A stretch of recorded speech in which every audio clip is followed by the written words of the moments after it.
Tobago Updates Television, your exclusive gateway to Tobago, broadcasting the beauty of this island paradise to the world.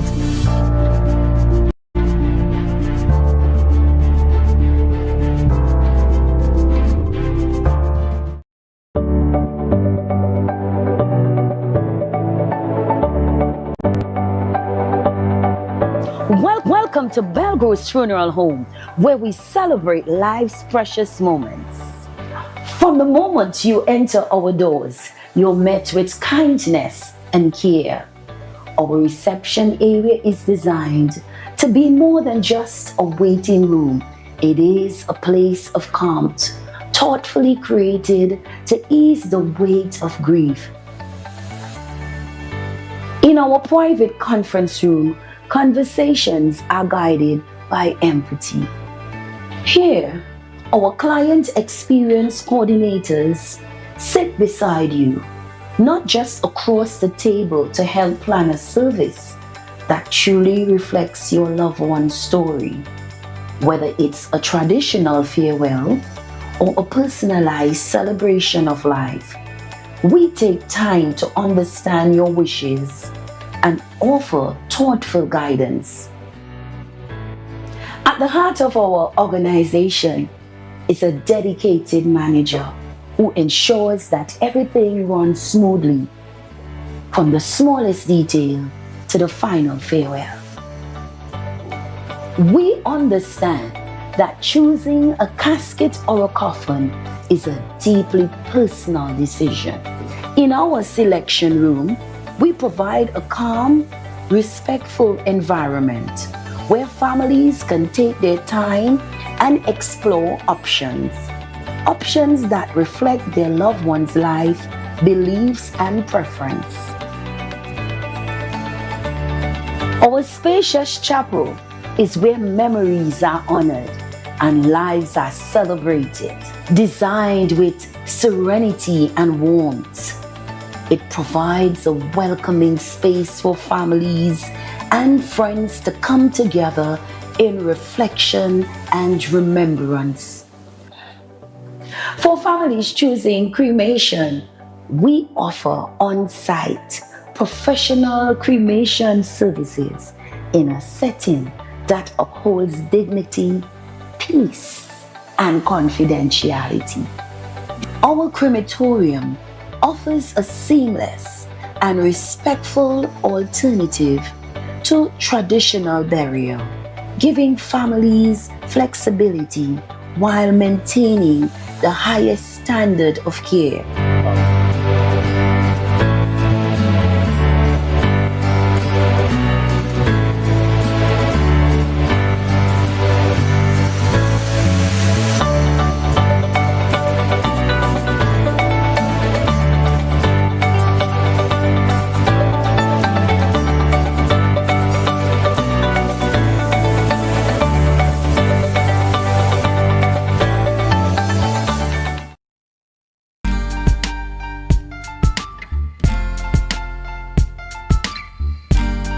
Put a smile on your face when you're moving from place to place. Good morning, good morning, morning, good morning, morning.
Good morning and welcome to the Tobago Updates Morning Show. Today is Tuesday, November the 11th, 2025.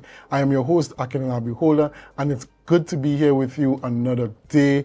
I hope you're up, you said your prayers, and you're ready to go. You have everything prepared, and you're logged on to Tobago Updates, whether it's on our Facebook Live or YouTube channel 102 on AMPLIA, 121 or 130 on Flow, or 33 on Digicel. Yes, we are ready to go, and we are excited.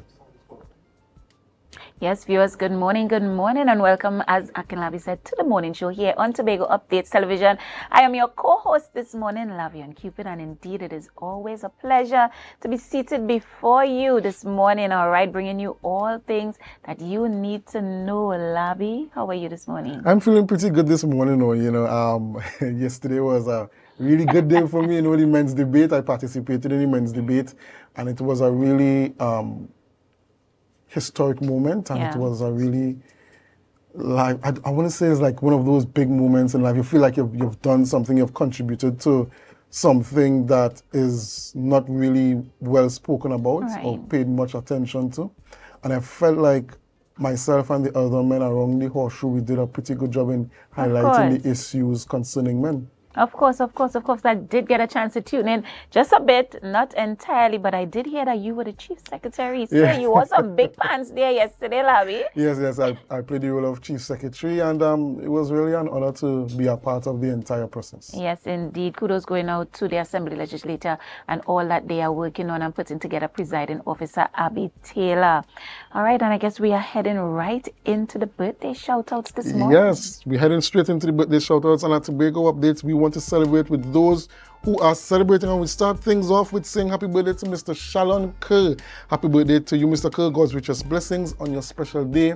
We pray that God guides you and protects you and keeps you, and He carries you from strength to strength and from progress to progress. Happy birthday to you, sir. All right, and next up we have none other than Kenya Cordner. Yaya. Kenya Cordner, good morning, my girl. Happy birthday, Yaya, a big football star right here in Tobago, Speyside girl. Big up your whole self. Happy birthday. I pray God's richest blessings over you. From all of us here at Tobago Updates Television, we want to wish you all the best for your birthday, but lots and lots of success moving forward in this year in your career. Keep representing and doing your thing.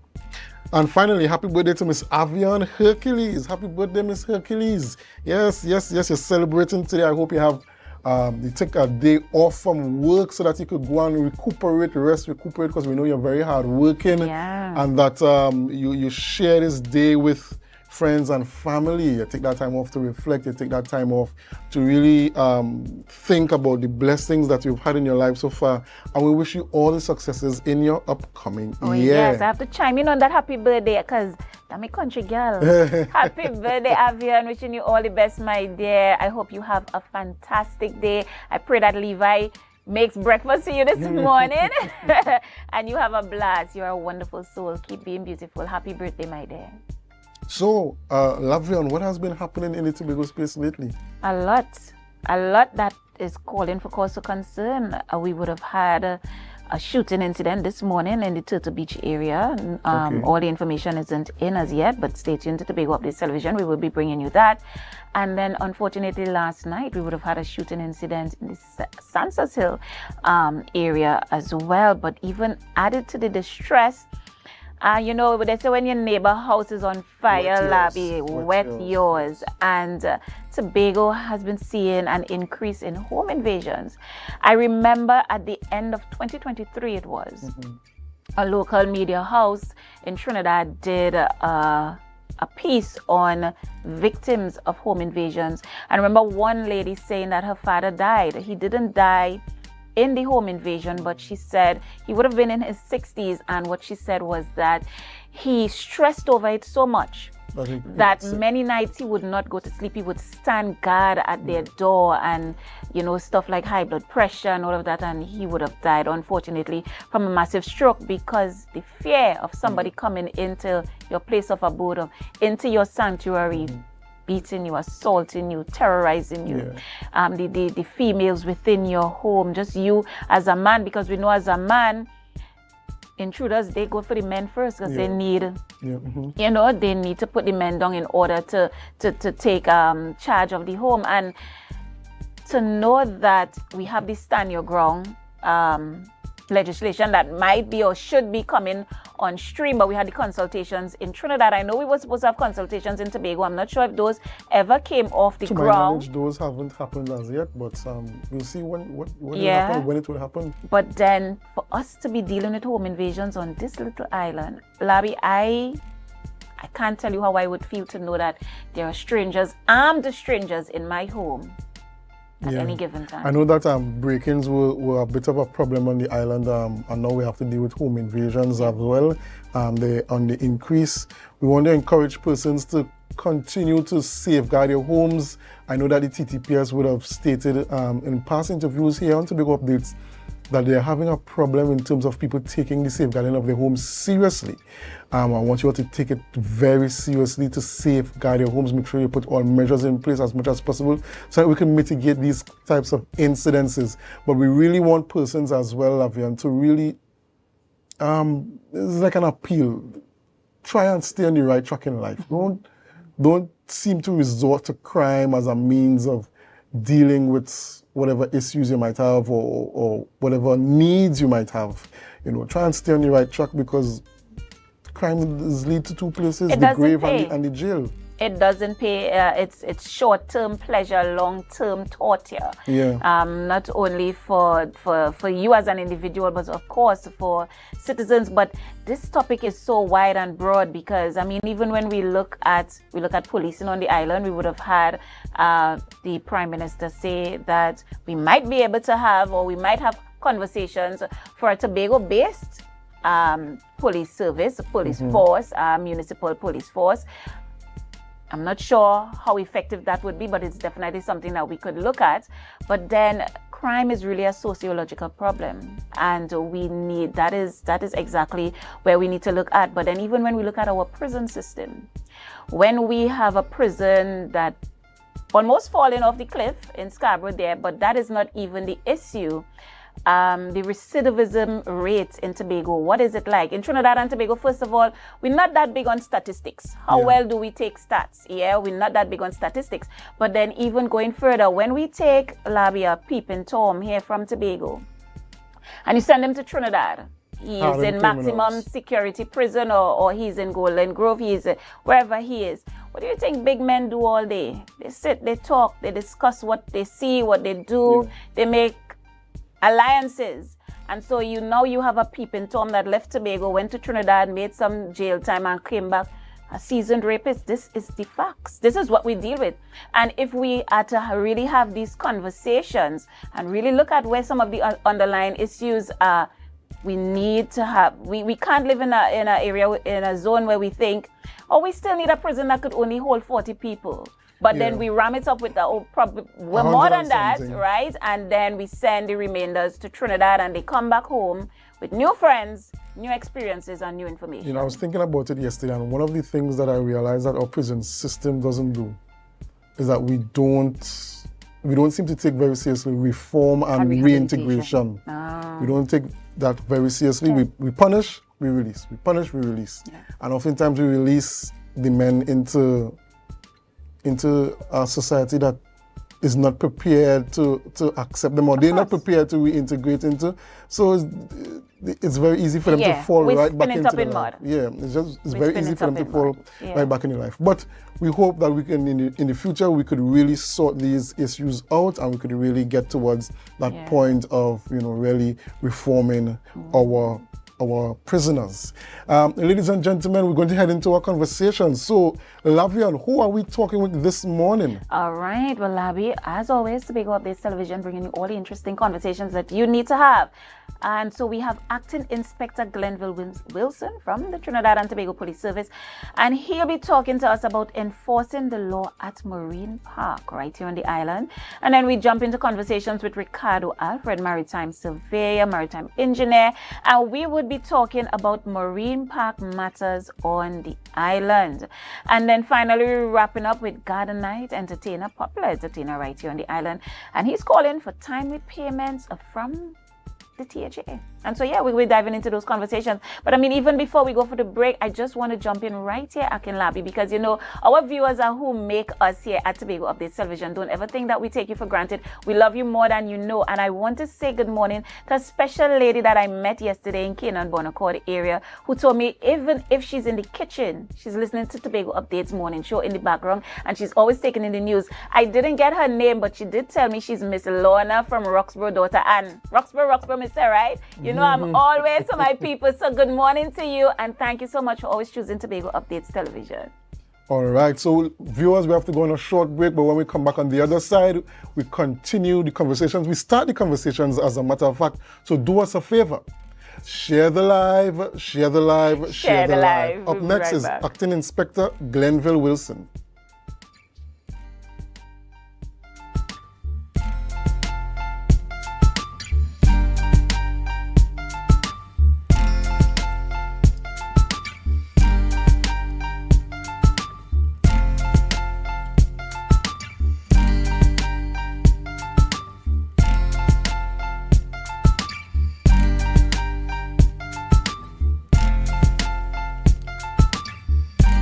Our world is filled with rhythm. Rhythm that's unapologetic, infectious, timeless. Rhythm is commitment in action. It's how we show up for each other with unrelenting support that goes the distance. Rhythm lives in the tiny beats of our most intimate moments and the seismic roars of our biggest achievements. Rhythm is resilience in motion. So even when things go out of sync, we do what it takes to bring the rhythm back. At Flow, we understand your rhythm because we live it.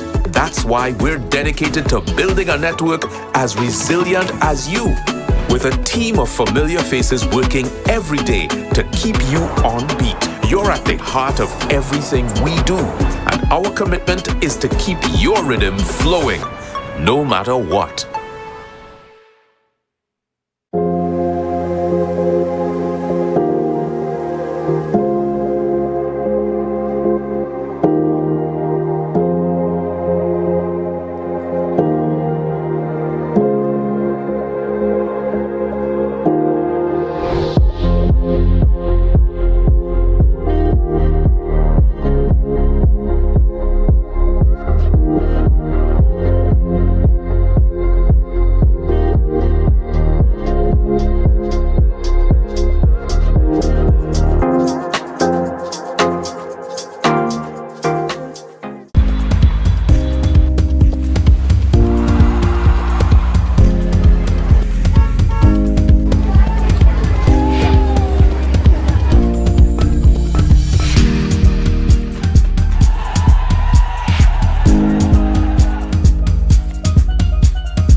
You can now get whatever you need whenever you need it anywhere in Tobago with Tobago. Your meals, medication, groceries, and shopping all delivered directly to you. No more hassle, no more stress. Get the Tobago app today on Google Play or Apple App Store. That's TAPPOGO, and let us deliver to you. Check our website at www.tapogo.app or call the experts at 494-TOGO and 484-4746. Tobago. Relax. We will get it to you. Tobago's at your service. Put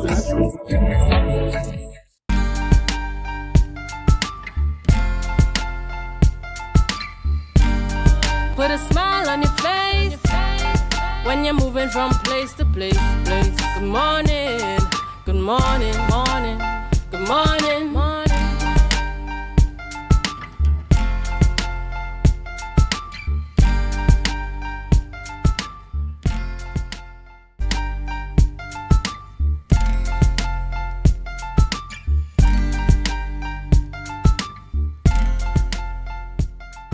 Good morning and welcome back to the Tobago Updates Morning Show. And we have in studio with us this morning Acting Inspector Glenville Wilson of the TTPS, and he's here to talk to us about enforcing the law at our marine parks. But before we get into those conversations about enforcing the law at our marine parks, he will give us just a small bit of TTPS updates on the crime situation in Tobago. Good morning and welcome, sir. Good morning, sir. So let's get straight into the crime updates concerning the situation in Tobago, the shootings and the home invasions. Yes, sir. So what we see happening in the Tobago space, like within the past 2 weeks or so, we have had some home invasion style robberies we see occurring here in the Tobago space. In addition to that, we are seeing reports of shootings. We're having some reports of shootings.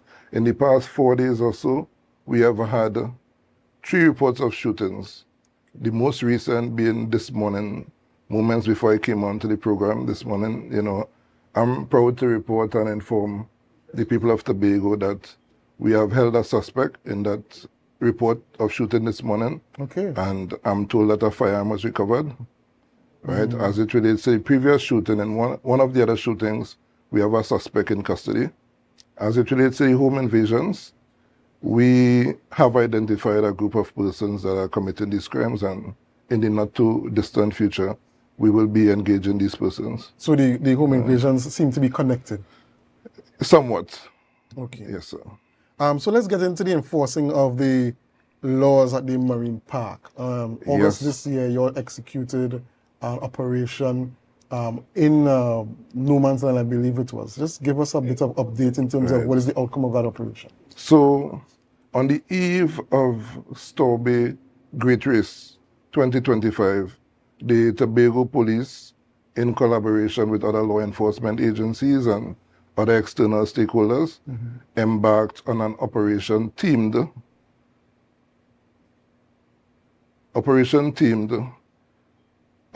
Reef Shield. Right? The name slipped me there. Yes. Operation Reef Shield.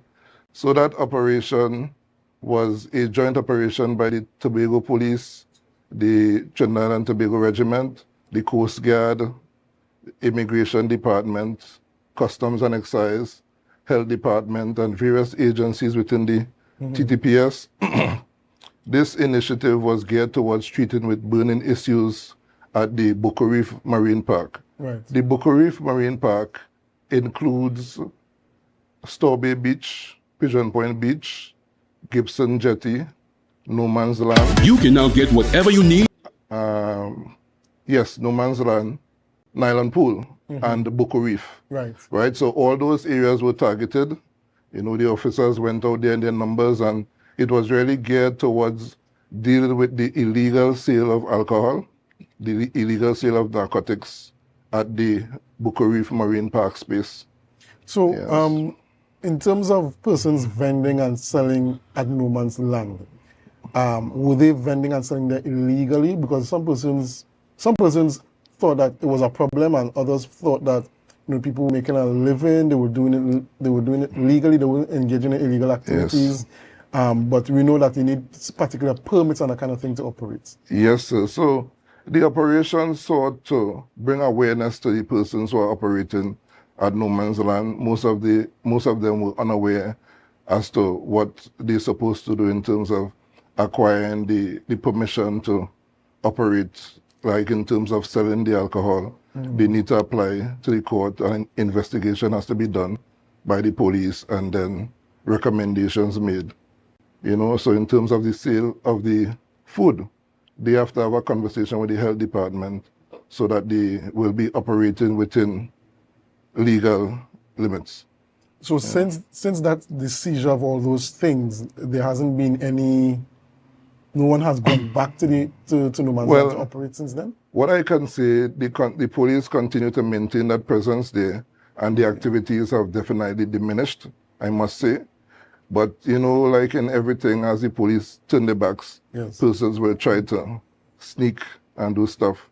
But we, the police, continue to maintain that presence at no man's land, and not just no man's land, at the various beaches, Pigeon Point, Storby, Gibson Jetty, so that we can enforce. Yes. So I was now about to ask about the other areas within the marine park. Yes. Yesterday we were having a conversation about enforcing how the boats operate in the marine park. And I Yes. know that the TTPS, they have some sort of a marine branch to them, but the operations in Tobago aren't very active. Right. So in terms of the reef boats and the reef boat operators, the Coast Guard was hands-on because they are better able to engage the reef boat operators by sea. Right. And even so, as you mentioned, the Tobago leg of the marine has just came off the ground at present. We have officers who are being trained to join arms with the Coast Guard so that we can intensify that coverage at sea to deal with issues on those reef boats.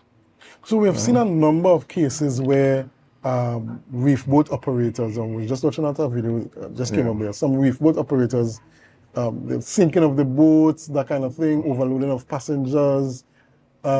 In terms of fines and penalties and revocation of licenses, who does that fall under?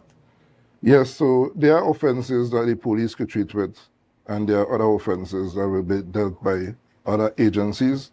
And yes, we have had activities like about 3 or 4 mishaps during the duration of the Reef Shield operation. It was a 60-day action plan that expired on the 15th of September. And nonetheless, the police continue to maintain that presence.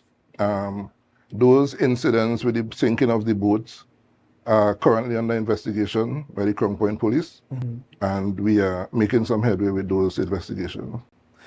I know that, so you said that they're going to be reintroducing the Marine Department from the TTPS. There's currently training being done. Yes, sir. So can we see a higher level of preventative monitoring of these boats before they even take off from whether it is in Bonaccord or Buku or at Crown Point? Yes, so these officers will be definitely trained to maneuver themselves at sea, and we have officers will be engaging at land, and then these officers who are going to join arms with the Coast Guard are definitely going to engage by sea. So we will definitely intensify our presence and coverage in the Buku Reef Marine Park area. And are there any other initiatives or plans that the TTPS has concerning the monitoring of the marine park? Or is the Buku Marine Park the only area of focus for now? Well, for now, we are working on policies, on a policy that will definitely govern the Buku Reef Marine Park in terms of the boundaries and the way forward in terms of regularizing the persons who operate at no man's land, in terms of structures, proper structures. And, we are selling tourism in Tobago, and we don't want no man's land to be looking like a shanty town. Yes. So we definitely want to enhance the look, enhance the operations, regularize the people there, cause everybody to be operating within a legal pathway.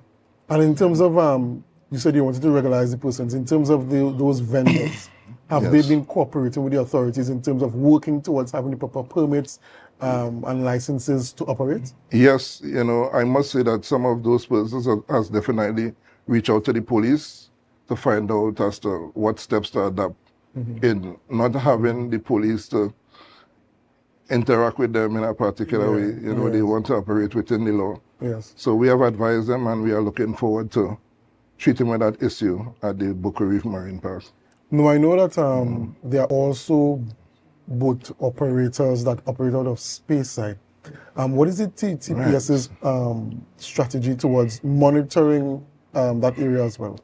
Well, the initiative was actually launched in the Storby Crown Point area, and with the coming of the Marine unit, we are definitely going to extend to the Speyside area to treat with those issues.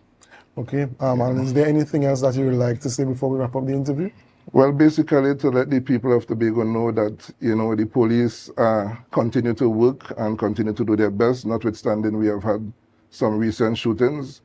I am happy and I'm proud to say that we are on top of our games, and we are making some traction and some headway in dealing with these crimes, recently occurred crimes. Okay, well, we want to thank you very much, Acting Inspector Glenville Wilson, for joining us here at Tobago Updates and giving us an update on the crime situation. And we're very happy to hear that the TTPS is making some headway very quickly in terms of apprehending those perpetrators or those alleged perpetrators. Up next, we have Mr. Ricardo Alfred, who is a maritime surveyor, maritime engineer, and he's going to be talking about the marine park matters in Tobago. So we're staying on that issue of our marine parks here in Tobago. So we have to go for a short break. So do us a favor, share the live, share the live, share the live. We'll be right back after these messages.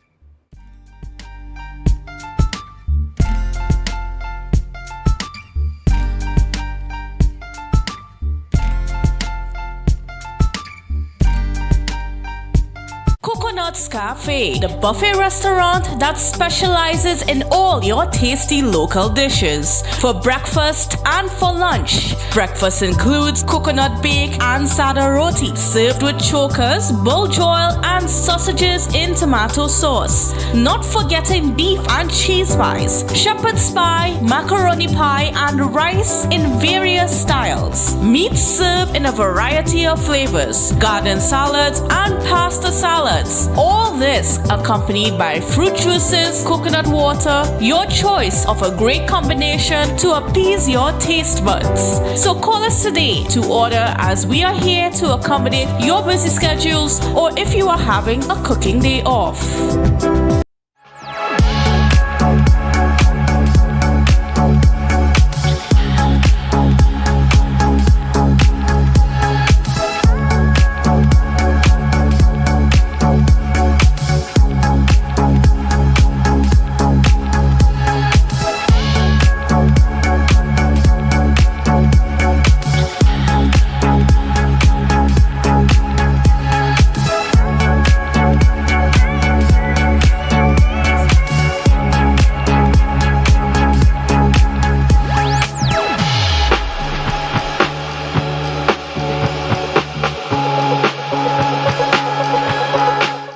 Quartz is well known as the Caribbean's largest retailer, providing consumers for generations with the very best products to enhance their homes.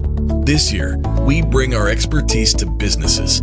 Quartz Business Solutions will serve small, medium, and large companies with the very best products at the most competitive prices, backed by warranties and after-sales support. Hoteliers, office managers, restaurants, and so many more. Quartz Business Solutions, a brand of the Unicomer Group. Welcome to Tobago Glass Supplies Limited, where innovation meets excellence and the service reigns supreme. Our commitment is simple: to provide high-quality, innovative aluminum, vinyl, and glass solutions for both commercial and residential spaces. At TGSL, we don't just meet needs, we exceed expectations. Our range includes the finest aluminum cladding options, setting new standards in durability and style. Driven by our passion to elevate, we aim to be the leading supplier in the Caribbean market while retaining our identity as a family-owned business. Because at Tobago Glass Supplies Limited, it's not just about products. It's about relationships, it's about you. Innovation, quality, service. That's Tobago Glass Supplies Limited.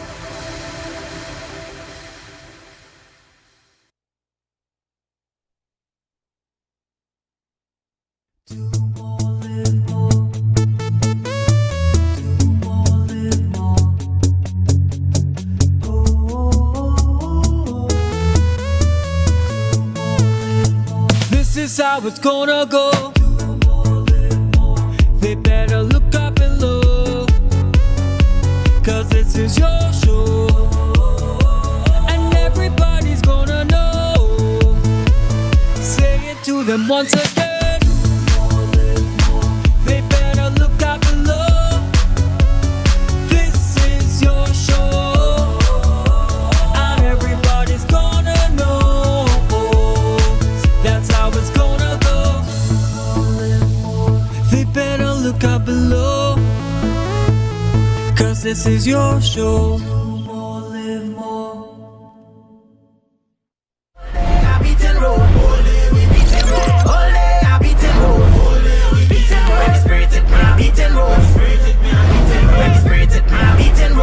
What to do? Let us go.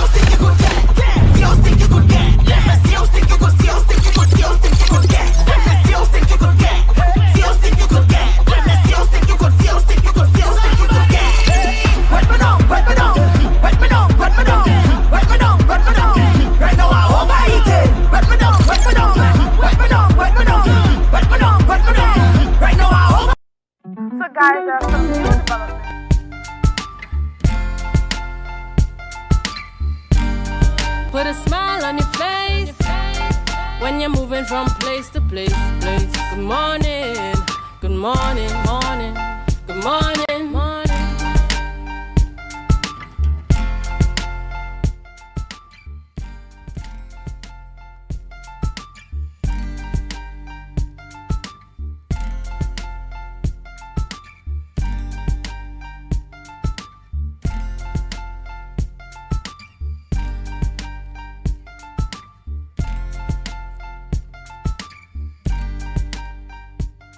Viewers, welcome back here on the morning show here on Tobago Updates Television as we continue with conversations this morning. In studio, we have with us Mr. Ricardo Alfred, a broad portfolio. He's maritime surveyor, marine engineer, marine engineering examiner, ISM auditor. And he is here to discuss with us marine park matters on the island. Mr. Alfred, good morning and welcome, sir. Yes, good morning. Good morning. All right. So marine park matters here on the island. But first of all, give me a bit of your portfolio right now, under which ministry you are and exactly what you do. Right. So for the viewers again, my name is Ricardo Alfred. I am the maritime surveyor. I mostly deals with in terms of the seaworthiness of vessels and issuing licenses and stuff like that. Other portfolios which we currently on a committee to deal with the marine park and to also provide some policies and recommendations going forward to be adopted via exec council, stuff like that. All right. Well, you touched right there exactly where we want to touch, which is a vessel, seaworthy vessels, because we would have seen in recent times, just over the Tobago October Carnival period, we had a vessel, I don't think it sunk, but it was consumed with water. And we would have had a lot of panicked passengers on board, and I mean the wider public as a whole. What exactly are the regulations in place to have a vessel be deemed seaworthy? Right. So a couple of things you touched on there. So we will deal with what makes a vessel seaworthy. What makes a vessel seaworthy is that you look at things like the engine. See if the engine is capable, if there are any signs of any leakage or any damage or just a general appearance of the engine, and you might have to look at some of the history going forward as relates to the engine. In terms of the other parts of it, things like life jackets, the general condition of the vessel, if it have any water coming in. In terms of the safety aspect of it, that is what we look at in terms of the vessel to ensure that it is seaworthy. What happened, two incidents that happened, one on October the 4th and one on the 25th of October, resulted from, I want to say, operator error, if I want to call it that, meaning that whoever is charged as the captain is supposed to ensure that the vessel has the correct amount of persons and to ensure that the vessel is correctly balanced as relates to that. And then the other incident on the 25th, again, the same thing, Persons have to understand that the marine park, whereas we look at the tourism part of it, they must understand there's a balance between tourism and the environment,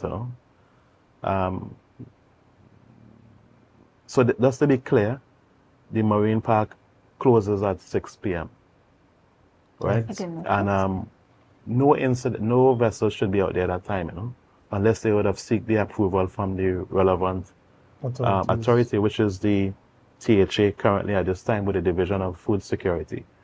That permission is granted, must be granted there. These vessels are not supposed to be out there during that period. I think the operators know that. I think that some of the persons who were passengers are aware of this.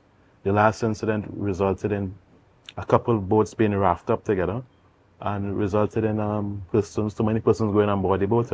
These boats, they only licensed for a certain amount of people. So it's very strange to me that people are jeopardizing their lives, because It could have gone horribly wrong. These boats, some of them are powered by generators, powered by batteries.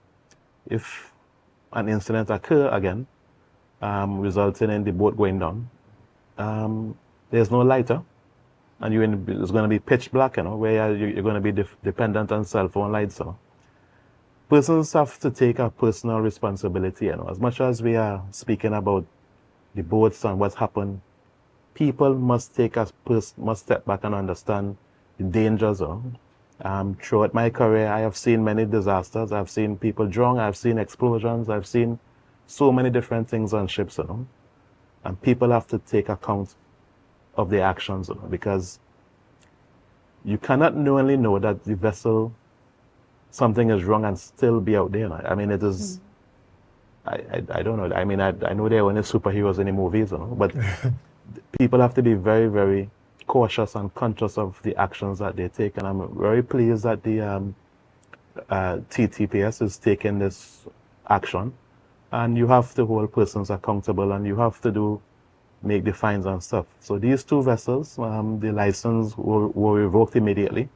They will have to go through a stringent inspection. And that is where we are so far. But again, to the promoters and the parties, whoever is responsible for these events, ensure that the vessel has insurance, ensure that the vessel has the correct amount of people, because when the charges are laid, it is not just the operator, it is the owner is also liable. And we need to hold them accountable. I make no apologies for that, and they will be held accountable. So I'm really glad that you said that, Mr. Alfred, because I was now going to ask about, in terms of fines and revoking of licenses for these incidents. But I want, and you touched on it, you addressed it, I should say. But I want to touch on the issue of a lot of these boats, they're not really party boats, but they're being operated as party boats. Is there a separate regulation for a glass bottom boat as opposed to like a party boat? So all these boats in Tobago, they are just TL registered, which means transportation launch. They're just tour boats. There's no party boats in Tobago.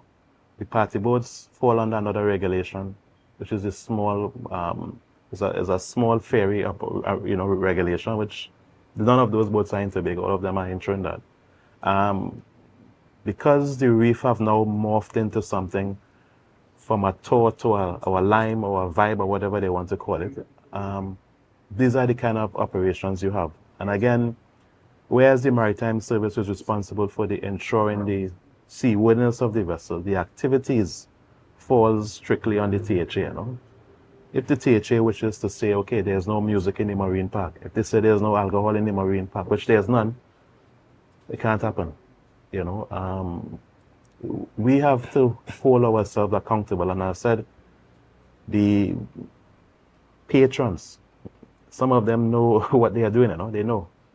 Party goers, the boat owners, they know exactly what they are doing, If you do not hold them accountable, it's going to happen again and again and again, I remember in one of the sinking incidents, I was watching a video with one of the captains, and he was saying that his boat initially had the correct number of persons.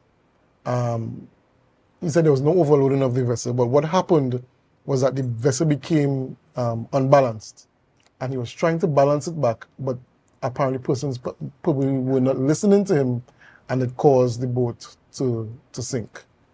Sometimes, it is best that people seek a legal opinion before they go on the air and make themselves sound ridiculous, At all times, you are responsible for the safety of whoever is on board the boat. It's not sometimes, but at all times. And as I said, the owner and the operator is liable, and they will be held accountable. So it is not a case of what somebody is saying. It is a case of what is. The problem is, at the moment, the vessel was unattended and resulted in a lot of persons coming on that boat, resulting in the incident. You are responsible. At the end of the day, you are not, whoever is the operator or the captain, you are not there to lime or to drink or whatever. Your main goal is to ensure the safety of the people. on board that vessel. That is your main objective. You have no other objective. So you mentioned earlier that there are no pleasure crafts in Tobago. There are no party boats in Tobago. So it should be a case that there should be no permissions given for there to be any parties on any boats operating in any of our marine parks then? What I would say to that is that going forward, there will be some policies in place and there will be a form in which certain signatures will have to be on that. It can't be a case where somebody call up and say, yes, I got permission. It can't be a case where you say, well, I know this one in authority, or I have this friend who's a politician and they're going to grant me position. All of that have to be thrown out the door. It will be a case of where it will be documented and something that can go before the court should any incident happen. And for the patrons, you have to understand that every boat that you go on, you must ensure that the vessel has an insurance and you must ensure that the vessel has a permit to operate, which is separate and apart from the permission granted from the THA. That permit to operate ensures that the vessel is seaworthy. They undergo a survey every single year and the insurance is valid for 1 year as well. If you do not ensure these simple things, you are putting your life at risk. And I'm saying to you, it just takes a couple centimeters of water to drown, Mm-hmm. And we have been very fortunate. I would say that these incidents don't escalate into something very large. Should it be an international customer?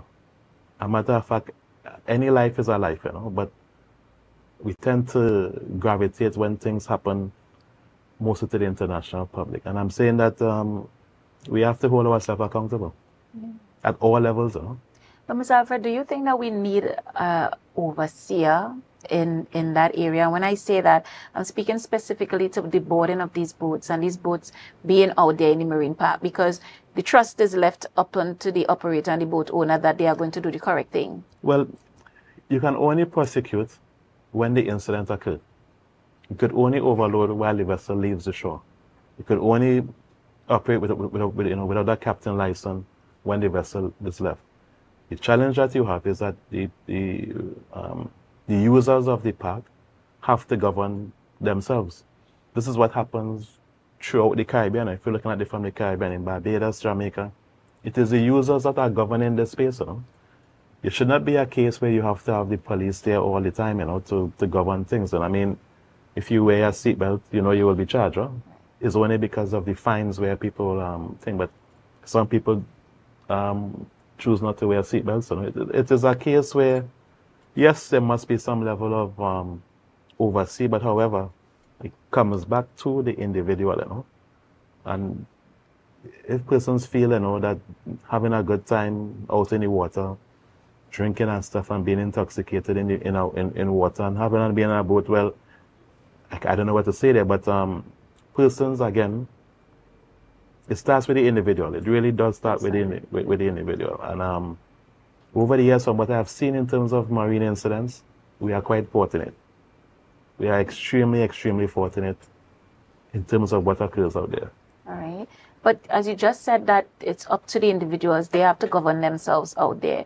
Do you think from where you sit, is there enough information being provided to them? Are you confident enough that they know exactly what they should and should not be doing? Or is it that there is a neglect to prosecute and so we have complacency? So there's a couple of things there. So the first aspect of it is that there is going to be an awareness programs come out for the public. There's going to be a couple of skits coming out that they would now see what they should look for and that type of thing. As relates to the enforcement, there is going to be some level of training so that persons in the authority understand the different laws, the different powers that they will have, and what questions they can ask. And as relates to the overall aspect of it, putting all these measures in place, you will see a reduction in some of the lawlessness. So I'm quite confident that, you will see some changes coming out of this. But generally, in your interaction with these boat operators in Tobago, do you think that there's a general sense of apathy towards the rules, regulations, health and safety? So people always look for the the cheaper options of things. The boat owners and these type of people are very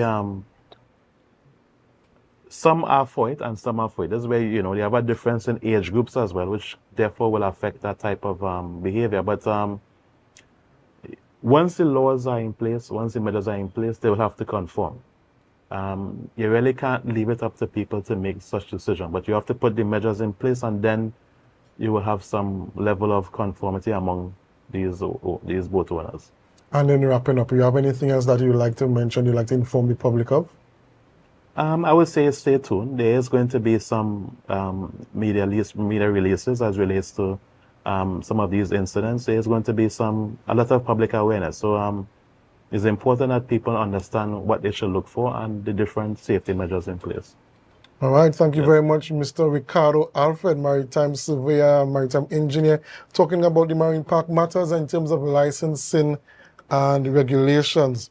Up next, we have Miss Janine Crouch, who is part of the Transformations Women in Art, and she's going to be talking about an exhibition that is coming up soon. So do us a favor. Oh, sorry, before we go into the break, we have an ad. We have one ad for you here. Are you a master at making the perfect cocktail? Or maybe you're a wizard with an espresso machine? Well, the folks at Poetry Cafe are hiring and looking for you. They have openings for a mixologist and a barista to join their team. If you've got the skills, don't wait.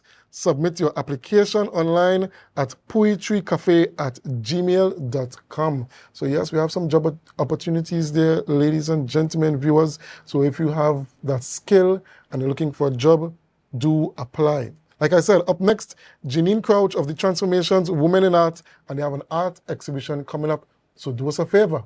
Share the live, share the live, share the live. We'll be right back after these messages.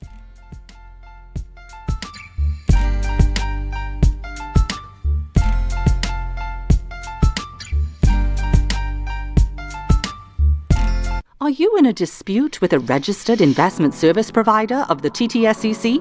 Or maybe you're the victim of an investment scam?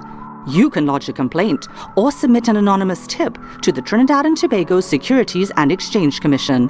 Download our Investor Protection app or go to ttsec.org.tt to access our complaint form or submit an anonymous tip. Write a clear summary of your complaint. Submit copies of supporting documents along with the originals for verification. Provide a copy of the feedback received from the entity regarding your complaint. All investor complaints or scam reports submitted by the public are acknowledged and reviewed by the TTSEC. Investigations are pursued based on the outcome of the review. Trinidad and Tobago Securities and Exchange Commission, protecting the interests of investors and the public. You invest, we protect. Everyone benefits. Who said the elderly can't have fun too? We're talking good food, proper music, lots of games, and a day at the beach they will never forget. From the time we left the compound at Heavenly Care Home for the Elderly, the vibe was already established. Wheels up and seatbelts on. Watch now, when we touched down in Pigeon Point, everybody was ready for excitement. But before anything could take place, we had to secure bellies. You ever play bingo by the beachside? Well, that was the first activity on the roster, and boy did these seniors have fun. However, others wanted something more physical, so we brought out the ring toss, and not even arthritis could have stopped them. Well, I was blown away at how straight these people were. Are you sure this is a home for the elderly? Nothing beats a Jet 2 holiday, but nothing beats the song of Good Steel Pan by the shores while we take a dip in Tobago's finest water. Wait, more food again? This is my type of event. The energy was amazing and nothing short of a blessing. Pick up Heavenly Care Home for the Elderly, because joy doesn't retire, laughter doesn't age, and memories like these last forever. To a stranger.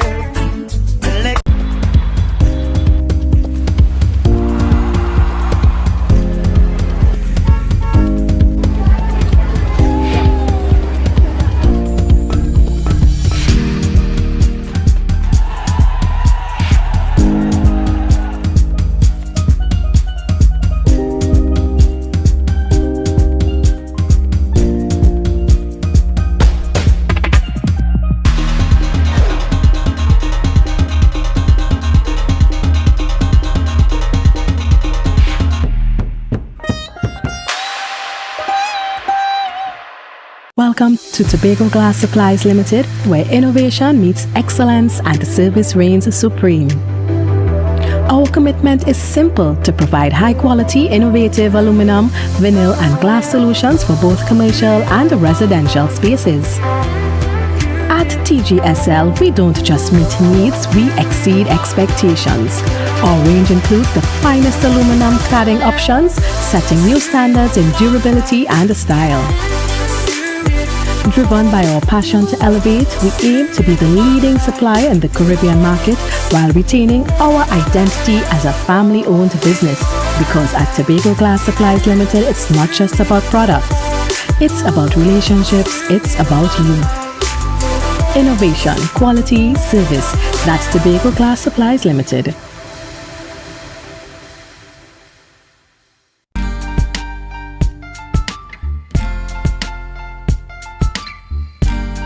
Put a smile on your face when you're moving from place to place. Good morning, good morning, morning, good morning, morning.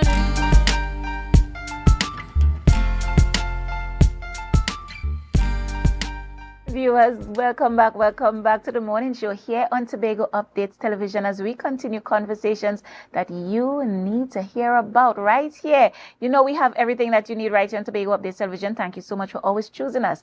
And as we continue conversations, we will be speaking with Miss Janine Crouch. She's an artist and she will be heading to Transformations Women in Art exhibition. Janine, good morning, my dear. Hi, morning. Nice to be here. Thank you for having me. It's a pleasure to have you. So tell me a bit about yourself. I am a local artist. I've been an artist for 30 years in this country, and I'm also a local school teacher at Scarborough Secondary School. All right, nice. And so you will be heading to Transformations Women in Art exhibition. Yes, I will. Tell me a bit I am about a that. member of Women in Art Organization of Trinidad and Tobago. And this afternoon, we will be opening our 29th members exhibition, annual members exhibition in Arnhems South, right, in Trinidad. Right. So this is exciting because it's bringing together both Tobago artists and Trinidad artists in a location, right? But you said women in art, so it's all female. Yes, it is. Yes, it is. Power to the females. Power to the females, indeed. Do you have an average number of how many artists we have in this group? I hope to make it bigger. I mean, this is what it's all about. We want to encourage young ladies in Tobago and more female artists in Tobago to come and join Women in Art. Of course. Right? We have, so far we have some wonderful queens of art here. Stephanie Pyle and Avi Bacchus, Vidya Burkhoff, right? Myself. Yes, of course. But we want to get everybody else. We want to welcome young people. We have a biennial, which is an art competition, right? Which we are now opening up to everybody. We want everybody to come in, everybody to be a part of it. And you said annual. So Yes. is it that you all have, you have assistance from whether it's government assistance or corporate assistance, or is this all women coming together? This is founded by Fraulein Rudder, right? Many years ago. I still remember being in her living room and coming together as females, going, let's have a group. Let's do this, right? And back then, I mean, I was I was very young, but I was still her vice president at one point. So it's come a long way, and I hope that it continues to grow. And if we can get more interest, then we will get the corporate sponsors and the government sponsors. Right. And hopefully everybody will join on. Yeah, but what can patrons expect at this exhibition, at the event? You can expect wonderful artwork, a visual treat, right? Embroidery, fabric arts, acrylics, oils, watercolor, right? You can expect strong artwork that makes you think and feel, and art is a transformative experience. Helps all of us. It's part of our culture, and it's a culture building process. So I think it's super important. And this is just an exhibition, but is there a time of year that you all have a sale, an open house? You can get artwork directly on the website, and Yes, you could get artwork directly through the website, and we do have exhibitions and community outreach projects as well. All right. Right. Now, I know, you might not want to toot your own horn, but tell me about your experience in Barbados at CariFesta this year. Okay, well, I was very, very excited. My work was selected directly by CariFesta Selection Committee, and it was a 4-foot by 8-foot piece, and it was exhibited in Norman Center, right? So, I mean, it was a wonderful experience. I was very proud to be representing Trinidad and Tobago on that level. And it's still there. Yes, they it's kept still in Barbados? They kept it. It's at the Gallery of Caribbean Art, and it's going to stay there until somebody wants to put it on their wall. Oh, yes. Wow. What's an experience. All right. So tell me about your exhibition for tomorrow. What would you be taking to transformation? I have a piece called Disassociate I, right? And it's a beautiful piece, right? It's about art being a transformative experience, the act of disassociation, where you remove yourself from an experience that is causing great unease and distress to your soul. All right. So I know we are seeing on screen, we have a photo of... Yes. Yes. So tell me a bit. Is this past... Tell me. I'm trying to tell me the creation behind it. Okay. So what you have there is a main character, surrounded by characters at the back, right? And the main character realizes the terrible danger that they're in, and their third eye of consciousness and awareness is very open to it, right? And they decide they're going to take themselves away from this experience. So the form dissolves and the colors almost appear pixelated as the character just dissolves away from the danger. And the characters in the back are lurking forward menacingly, looking dangerous, right? And they're assuming animal qualities as they go ahead, right? Showing the real nature of the human with malintent. But again, through art, we can transform and tell so many stories. And we can move on. Yeah. Yes. How long did it take you to put this piece together? Like how many hours? Because it's so intricate. Thank you so much, right? It honestly took about 36 hours. It's steady work. Steady work. Yeah. And as an artist, when you're finished with a piece, are you an artist that have to take a break, come back a couple of days, look at it, touch something, or when you are done, you are finished with a masterpiece? I think that all artists go through that little thing where, oh gosh, is it done? Is it done? Is it done? And they keep on checking, keep on looking. But as I tell my school students, the way that you can tell a piece is done is if you can look at it, right, and your eyes don't find any one thing in particular that stands out and jumps out at you, right, then it is unified and harmonious. Right. Yes, because as you know, I'm an art teacher as well. We have a very exciting little art project with Scarborough Secondary School and the Port. I'm not going to say anything too much. A very noble profession. But wonderful. I love it. Yeah, the children are so happy. Yeah, and it's good to be in that position and continuing to put art first, have the children understand the importance of art, continue that legacy of tradition, art, nurturing art legacy, that kind of thing. All right, great. So Transformations, Women in Art exhibition. Yes. All right, well, we want to wish you all the best, Janine. Thank you. All the best in all your future endeavors as well. Yes. My name is Janine Lethe Crouch, and I sign all my work with my middle name, Lethe. So I'm actually known as the your artist name is Lethe. Lethe. All right, viewers, you heard that. Yes. Well, we want to wish you all the best in all your future endeavors. Thank you so much for joining us. Thank you for having me. It was wonderful. Of course. Yes. Have a great day. Thank you. All right, viewers. So we were talking to Miss Janine Crouch. She's an artist, and she will be heading to Transformations Women in Art exhibition with her beautiful piece. All right. So before we go, remember, Are you a master at making the perfect cocktail? Or maybe you're a wizard with an espresso machine? Well, the folks at the Poetry Cafe are hiring and looking for you. They have openings for a mixologist and a barista to join their team. If you've got the skills, don't wait. Submit your application online at poetrycafe@gmail.com. All right.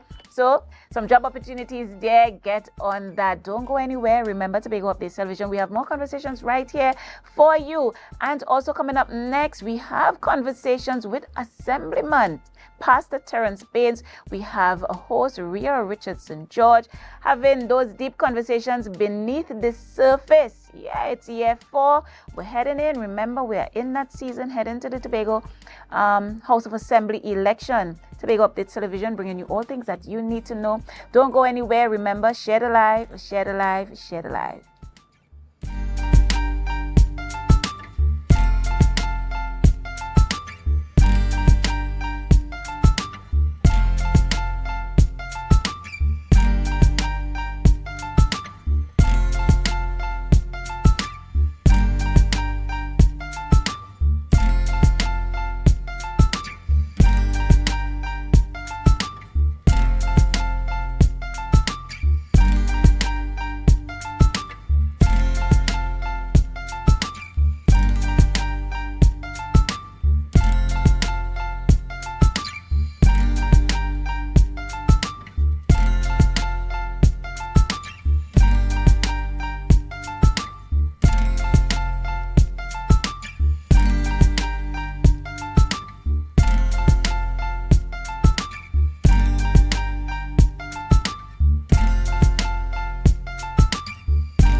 Because oncology is an illness that most people end of life, and oh gosh, my family member is dying.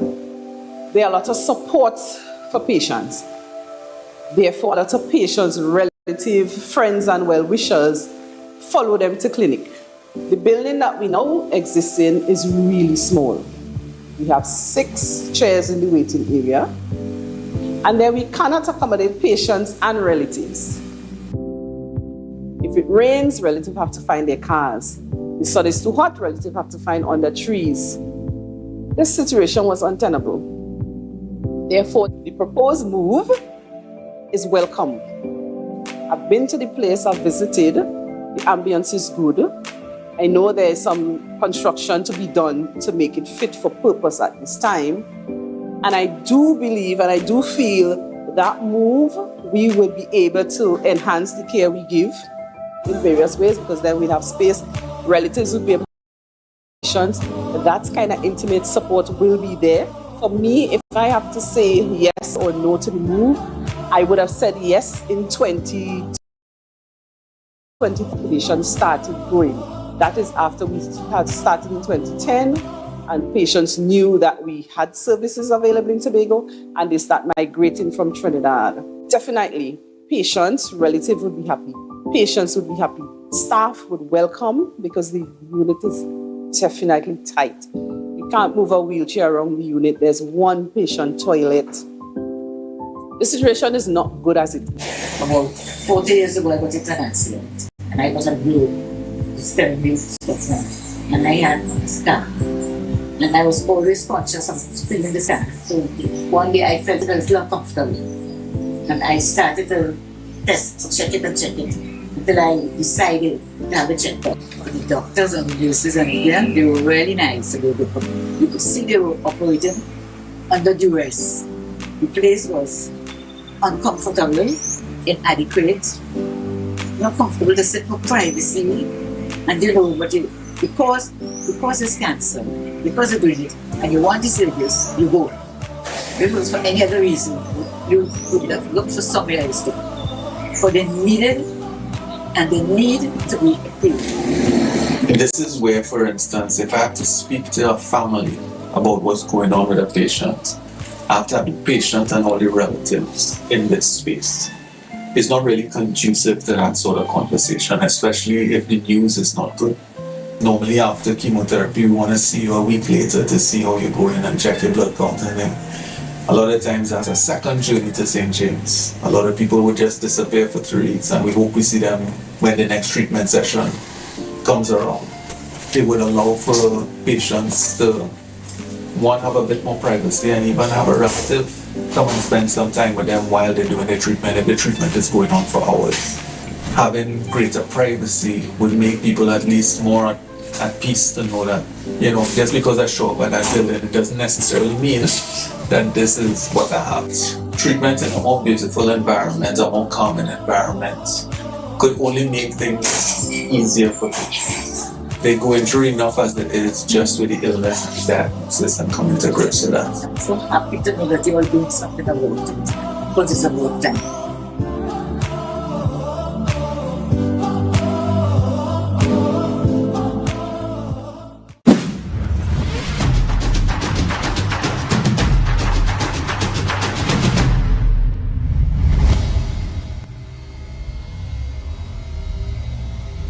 I want to start by sincerely thanking the members of the Baby Friendly Hospital Initiative for the hard work that you guys have put in place to allow us to have the kind of accreditation that we now have. These boxes contain essential items for babies, giving every child a good start. Ladies and gentlemen, I am elated to be part of this beneficial move. So tell me, how will this baby box help you? It will help in a lot because of the stuff inside of it. For instance, the manual pump. You could put it in your bag and walk with it. And the bag, you could open it out and put the baby in it to change. So it's a very good idea, and I'm very thankful for it. Well, I think the baby box in general will benefit all new moms, but for me in particular, I like the aspect of the breast pump because I personally want to breastfeed for a long time. So that's actually my favorite item in the box, but everything else I think would be useful, from the clothes and all the other goodies that was given today. The box would assist my family and I, first of all, with the basic needs that baby would need. The one thing I'm actually grateful for is the breast pump, because I was about to purchase one. Since I'm exclusively breastfeeding, I want that the father and other family members to be a part of my journey.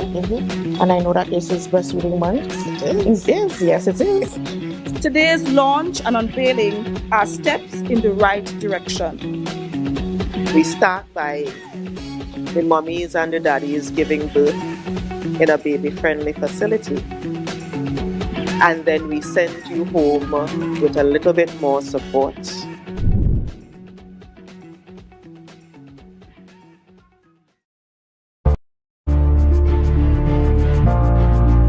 You're viewing Tobago Updates Television, your exclusive gateway to Tobago, broadcasting the beauty of this island paradise to the world.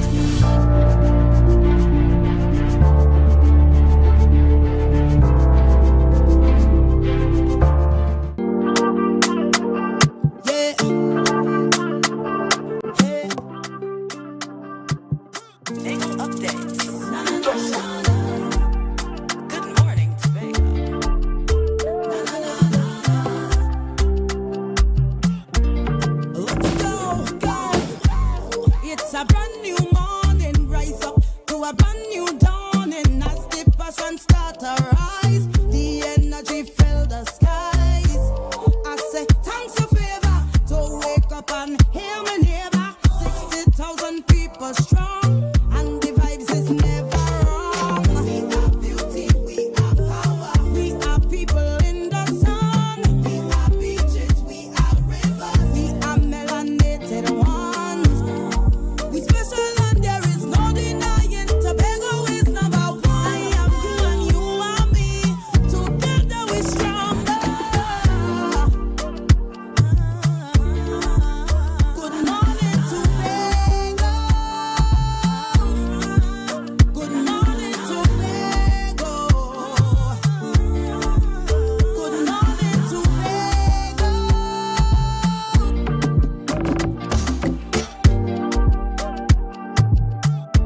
morning, Tobago, and welcome this morning to GMT Beneath the Surface. Straight talk, no chaser. I'm your host this morning, Rhea Richardson George, and really happy to be in your company. This is the day that the Lord has made, and we will rejoice and be glad in it.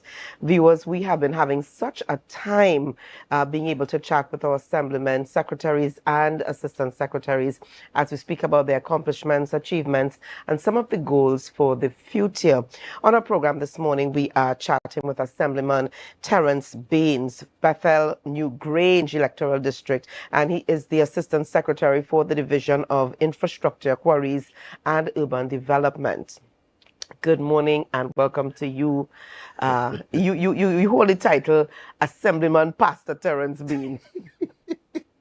Good morning to you, Ria. It is really a privilege and a pleasure to see you, first of all. And of course, good morning to all our viewers and fan-wide, those who subscribe to this medium and so on. And it is, and these conversations, I am sure, are quite acid, especially in the time and seasons that we are in. So I feel very privileged to sit here with you this morning. All right. Well, again, we are really happy to be able to chat with you. Now, we want to jump right into things. Now, this is Straight Talk, No Chaser. Right. Give our viewers an idea this morning of your portfolio as Assistant Secretary for the Division of Infrastructure, Quarries, and Urban Development. What falls under your purview? Right. Well, of course, the public can appreciate that the Division of Infrastructure is a huge one. My direct responsibility is to oversee maintenance and also and the PR of the division. Of course, maintenance includes public infrastructure, government buildings, and those kinds of things, roads and drains and those kinds of things. I give support in those areas, and then of course to sell the work that the division is doing, you know, so that, and the aim is that the population would have a more intimate, you know, knowledge and sense of the kind of work that we've been doing. I think sometimes these things we take them for granted. And even the workers themselves, you know, you need to encourage people when they do their work. And I have to say that from my experience that I have seen that the division does exceptional work. The various units that are there, clearly there are no perfect places, but certainly I have been really elated and encouraged to see the kind of work that has been done in the various units. All right, and that is as it pertains to what you do now. Yes. But give us a little bit of history in terms of Assemblyman Pastor Terence Baines, in terms of your political career, because you are probably the only, if I'm mistaken, I stand to be corrected, the only current assemblyman who has held a position in governance. You were senator. You crossed the floor with regards to other political entities. Yes. So give us a little bit of background in terms of before there was the TPT. Right.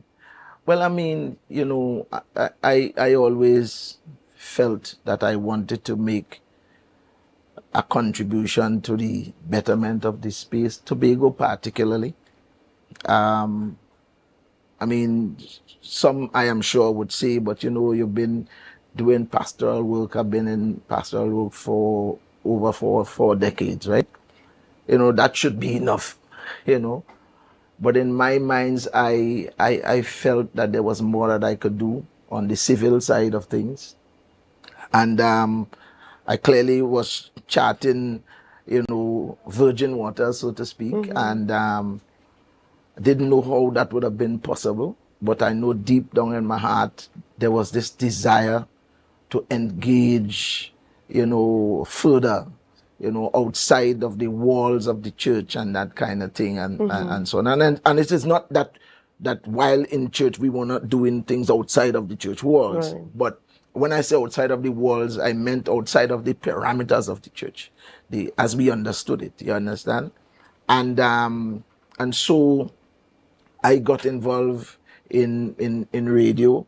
you know, kind of treating with doing the talk show kind of thing and getting a sense of what the pulse of the community is and some of the issues that people call in on a radio program about, you understand? I mean, of course, I did gospel radio too, but I was really enthused by just doing these talk shows that had to do with stuff in the society.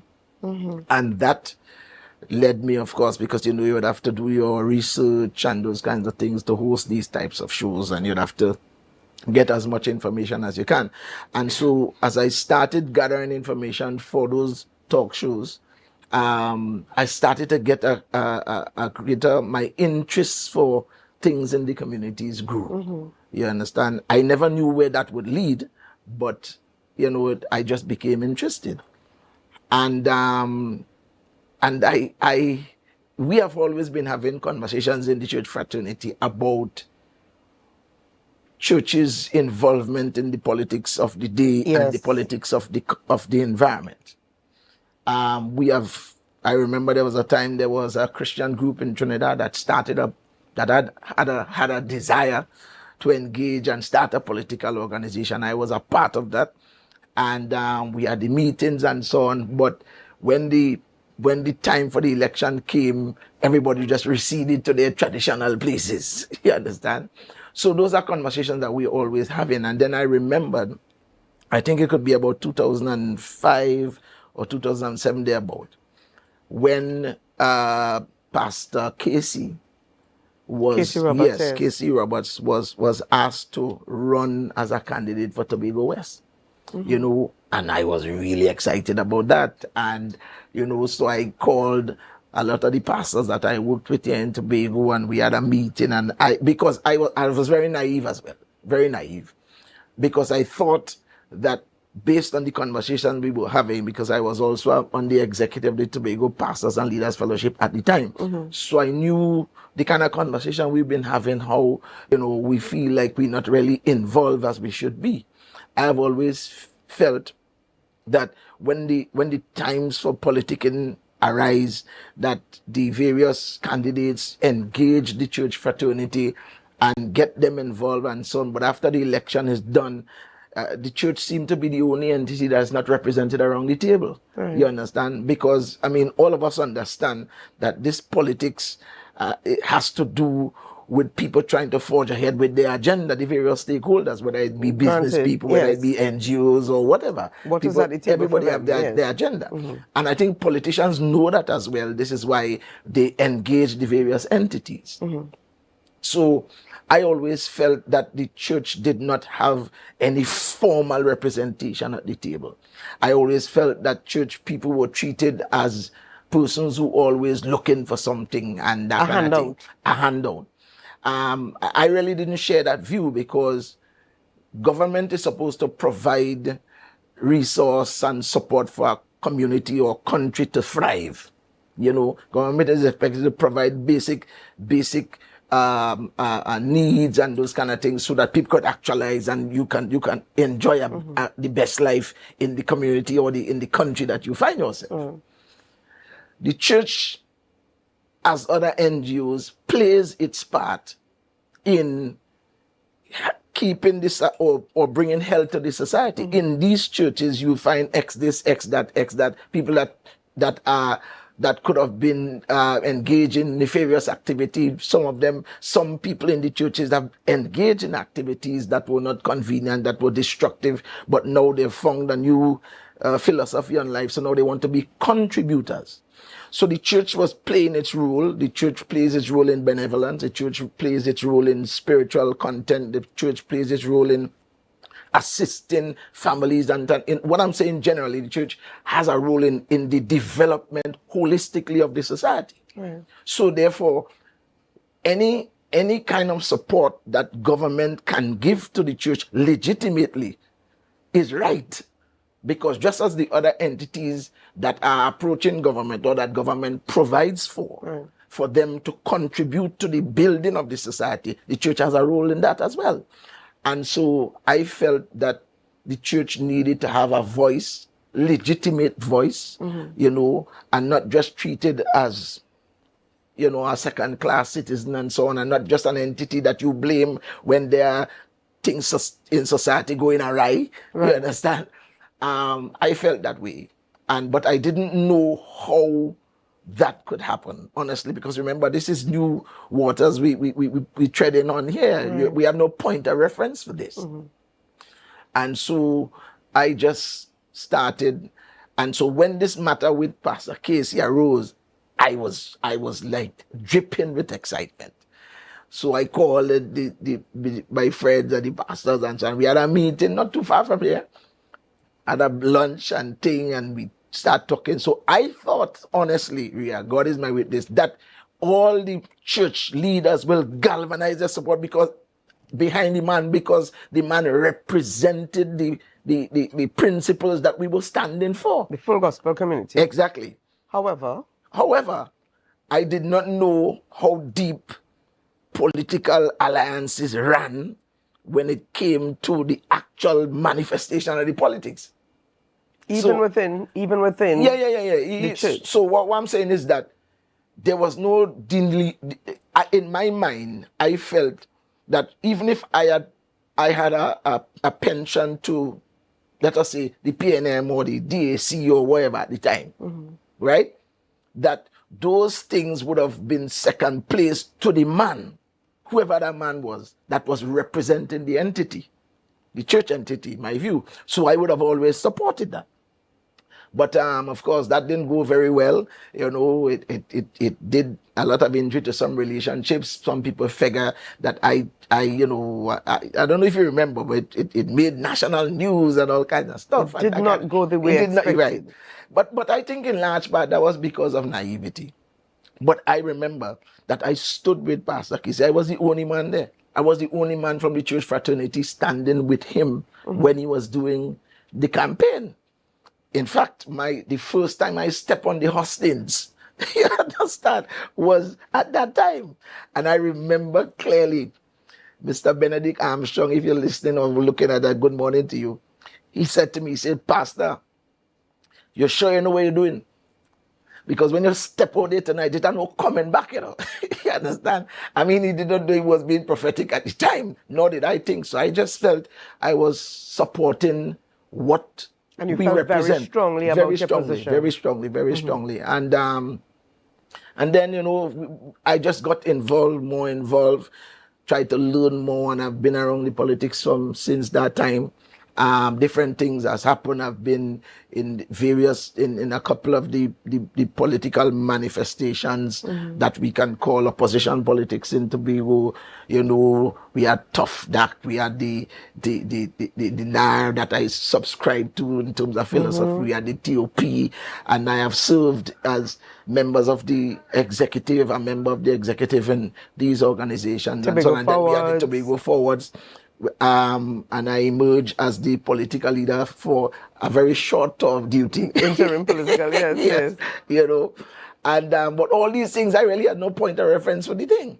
You understand? I really had no point of reference, and you know, they say that pioneers end up with the arrow in their back. You know, you understand? And when you pioneer anything, oftentimes the work that you do is not for yourself; it's for people who come after you. I certainly am not the best representation of a politician from the church fraternity. I mean, and to even overlay that further, to be called a pastor, I mean, that is not just crossing the line, like throwing yourself over the line. Oh, and I'm glad that you were bringing this to the table here. Yeah. What sort of impact has that had? Yeah. Because for many years we've known you as Pastor Terence Beans. Yes. Now you, like I said, you're in the heart of politics. Assemblyman Pastor Terence Beans. You know, we tend to think that there is a very thin line between church and state. What sort of impact has it had on your life? Well, the church, your life on as a member of the church. Yes. What sort of impact? Yes, I mean, it has been a very difficult journey. I think some of the most painful experiences and the most painful narratives that I have had to contend with since that time came from the church, right? Remember, historically the church has taught and has believed strongly that politics and pastoring are not good bedfellows, right? they are not, those are not two vocations that you marry at all. At all. It is an unforgivable sin for you to even consider something like that. And remember, in large part too, Christians, people in the full gospel community in large part, who subscribe to politics in an informal way, believe, and I know that by manifestation, that we really don't want you to be in no politics, really, we really, but if you decide, you must support the PNM. You understand? Because these other entities. Is that how you felt over there? Yeah. But I mean, remember, I'm in the environment. Right. I interface with a lot of people. Yeah, and I interface with a lot of church people. A significant percentage of the church believe that if you have to be involved in any politics, it must not be any other entity than the PNM. You understand? And there are reasons for that, you know. There are reasons for that. I don't know if you remember that some years ago, the late Prime Minister Patrick Manning made a public statement that he was a born-again Christian. I don't know if you remember that. I do. Right? And he has been, engaged and going to churches and so on. So it is obvious that a significant percentage of the church fraternity will gravitate to that. So that is the legitimacy that they think they find. Do you believe that was him at the time laying the groundwork for politics in the future? Well, I really don't know. I mean, I really don't know. I think it would be kind of reckless for me to conclude what he may have been thinking. Mm-hmm. I don't know. I can't judge what his heart was about that. But I'm saying that to me was one of the contributors to this day. Why the larger percentage of Christian people who are said to be involved in politics in whatever way, whether informal or whatever, believe that this is the entity that you should engage with. Mm-hmm. You understand?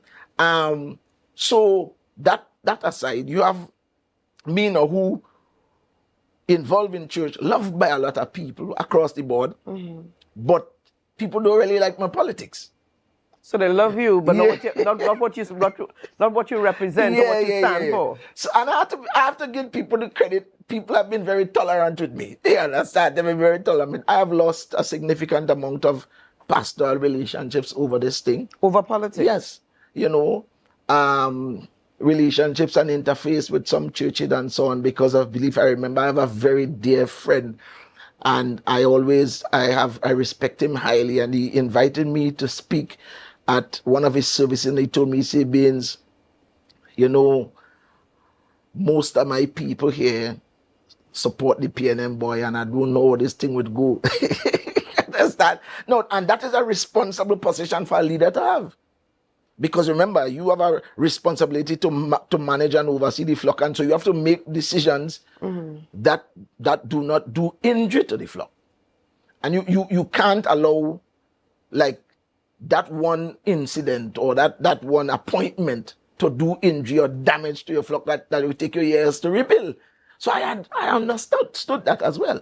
Notwithstanding, he still allowed me to come, and we had a phenomenal time, because when it comes to the preaching and thing, I don't mix matters with that. Right. Nobody there is no politics. No. There is no party. No, don't mix matters with that. No party, no politics. I just say that is straight without chaser. That is straight without chaser. Straight without chaser, yes. So, and I give God thanks because I have the grace for that. So any reference that I make to politics is by virtue of illustration rather than indoctrination. You understand? So that has always been a difficult pastime. And like I said, to date, I have lost some relationships and stuff, but thankfully, there are people who believe in what I'm doing. They may not agree with it, but because they trust my judgment, yes. You understand, the relationships that I have developed over the years, they figure that, hey, Baines is a man that is of age. You understand? And this is the direction that Baines is going in, so we respect his decision. I may not go in that direction, but we respect that. Okay. You understand? And so that has been very healthy with some of the relationships that I have been able to nurture over the years. So it's been a very dynamic journey, and still is, because a lot of, it is better now, I must concede You've that come a long way. Yes, we have come a long way from 2005 to now. You understand? And I want to make the point, when I say that I've lost some relationships, it's not like a whole lot, like nobody don't want to see beings. That's not what I mean. Significant relationships. Yes. You understand? Okay. But the thing about it though, I have made new ones along the way. Okay. You understand? That's how life is. You lose some, you win some, that kind of thing. And I think now there is I don't know if you notice, Ria, I have not seen so many Christian people being vocal about politics in my life in this country. Like, no. Interesting enough, but we're going to continue along that vein Yes. when we come back from the break this morning. Viewers, this is Beneath the Surface. Straight talk, no chaser. Join us just after this break. It's a brand new morning, rise up to a brand new dawning. As the passion start to rise, the energy fill the sky. Do more, live more. Do more, live more.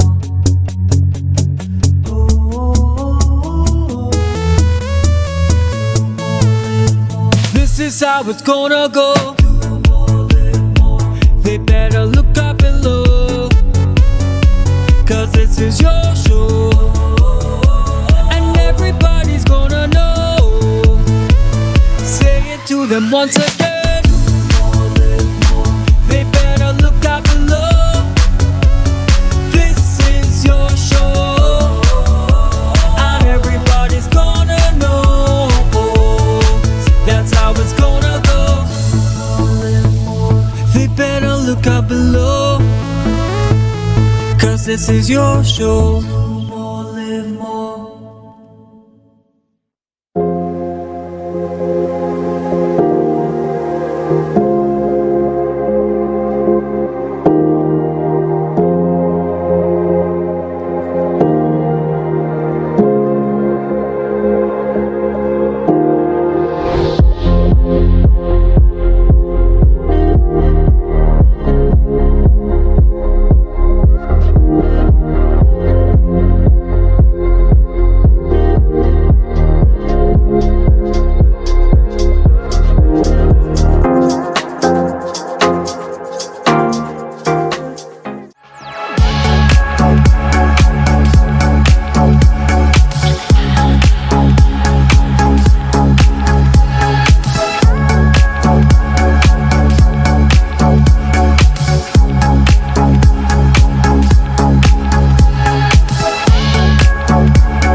It's a brand new morning, rise up to a brand new dawning. As the passion start to rise, the energy fill the skies.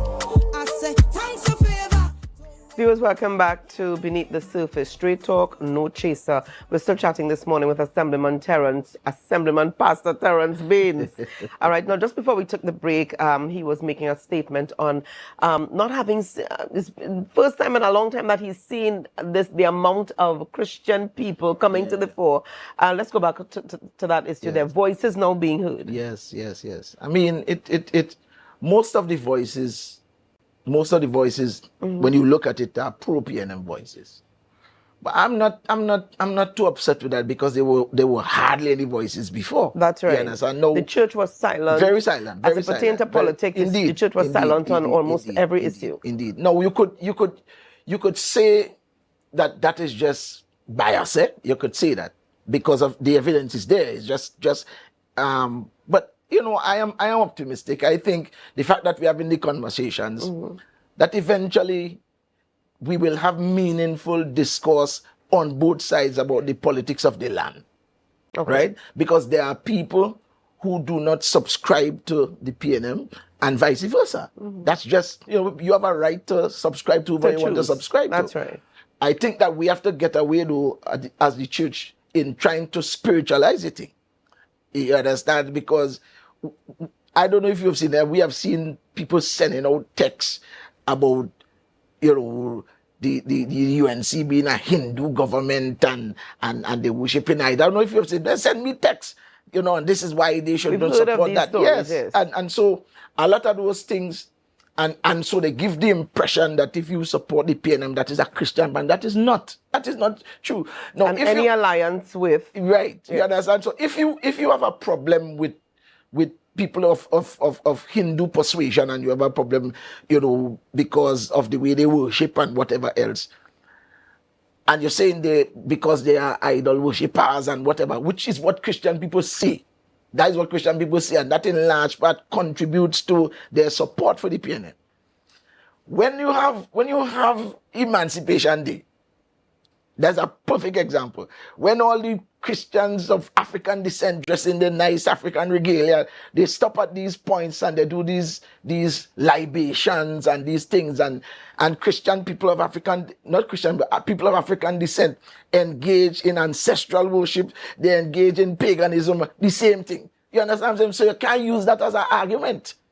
When you go to the doctor, you don't go on and be concerned about whether they have a cross, a swastika, a hammer and sickle, or a half moon on the wall. You go to the doctor, and based on their qualification and their ability to deal with whatever is the matter, you go to them with. When you go to the grocery store or whatever store, you don't go behind them to see who they does worship. So you're saying here that politics is not a church. It's not a church. It is not a church, right? So it is good to have Christian people in the politics. You understand? Because remember, we are called upon to be the light of the world. So your views and values, you bring that to the profession. Okay. You understand? But we have to make the distinction and do not, misjudge people on the wrong premise. That is the point I want to make. Okay. You understand that none of the entities are Christian. If you subscribe to the PNM because that is the political philosophy that you like, that is fine. The law and everything, you are an adult that affords you that. But you have to also respect the other people who do not have that view. You understand? And it is as simple as that. And I think we need to get over that hurdle so that we have the right kind of conversations as to how we could develop and build this society. All right. Yes. A lot happening here, and that you said a lot there. And we're going to get back to some of those issues in a little while. And again, I like the position that we applaud you for the position that you have taken. And I want to go back to 2024 with the reshuffle, the THA reshuffle. Back then you held the position of Secretary for Community Development. Some saw it as a demotion. Yes. I know you may have spoken to the issue, but what sort of impact did that reshuffle have on you, your electoral district? Yes. And what was the mind behind it? Yes. When you heard about it, how did you find out about the reshuffle? Well, all of us who sign on. Not even how did you find out about the change in position, your change in position? Right. I need to preface that by saying that all of us who have been afforded the privilege to be a part of the government knew from the onset that we will serve at the behest of the Chief Secretary. So whatever the rules, which is what this is the position all of the Indian women have taken. The rules provides that the Chief Secretary is the one who chooses who he wants to put where. He can put this person, he can move that person. That's what the rules provide for. Right. So in the back of our minds, when we were asked to serve in whatever capacity, we all knew that. You understand? Obviously, if you are a secretary and you are moved to an assistant secretary, there are some issues that you would have to contend with personally as a human being. Because you're going to, and any human being will deal with that. So I have tried to manage those things the best way I could. I know people have made judgments about me and whatever, but you can't efficiently make a judgment except you go through that experience, right? I think I have always tried to see the organization and the government, what the government is trying to accomplish, and what part I could play in that. You understand? It has, I kid you not, it has been a difficult time. I have never experienced anything like that in my entire life. You understand? Because you feel humiliated, you feel incompetent and all these other things. And people help you to feel it too. You understand what I'm saying? But you have to manage those things. As far as you were concerned, were you performing at the top level of Baines, or is it that you were not performing? Well, I mean, I don't really want to go into that too much, but I will say that as far as I felt, I was doing the work the best way. I understood what was asked of me to do. Right. You understand? There are several things, a lot of things that I didn't understand about the public service and those kinds of things. A lot of us in the government were new to governance. You understand? And understanding the way the public service work, the interface that is supposed to take place with the people that carry out the functions in the division and those kinds of things. Albeit, remember, the chief secretary oversees the government, looks at whatever, and he makes a decision. My personal feeling really doesn't take center stage in that. You understand? He has a government to run, and how he sees the government is going to be most efficient. He makes those decisions. You understand?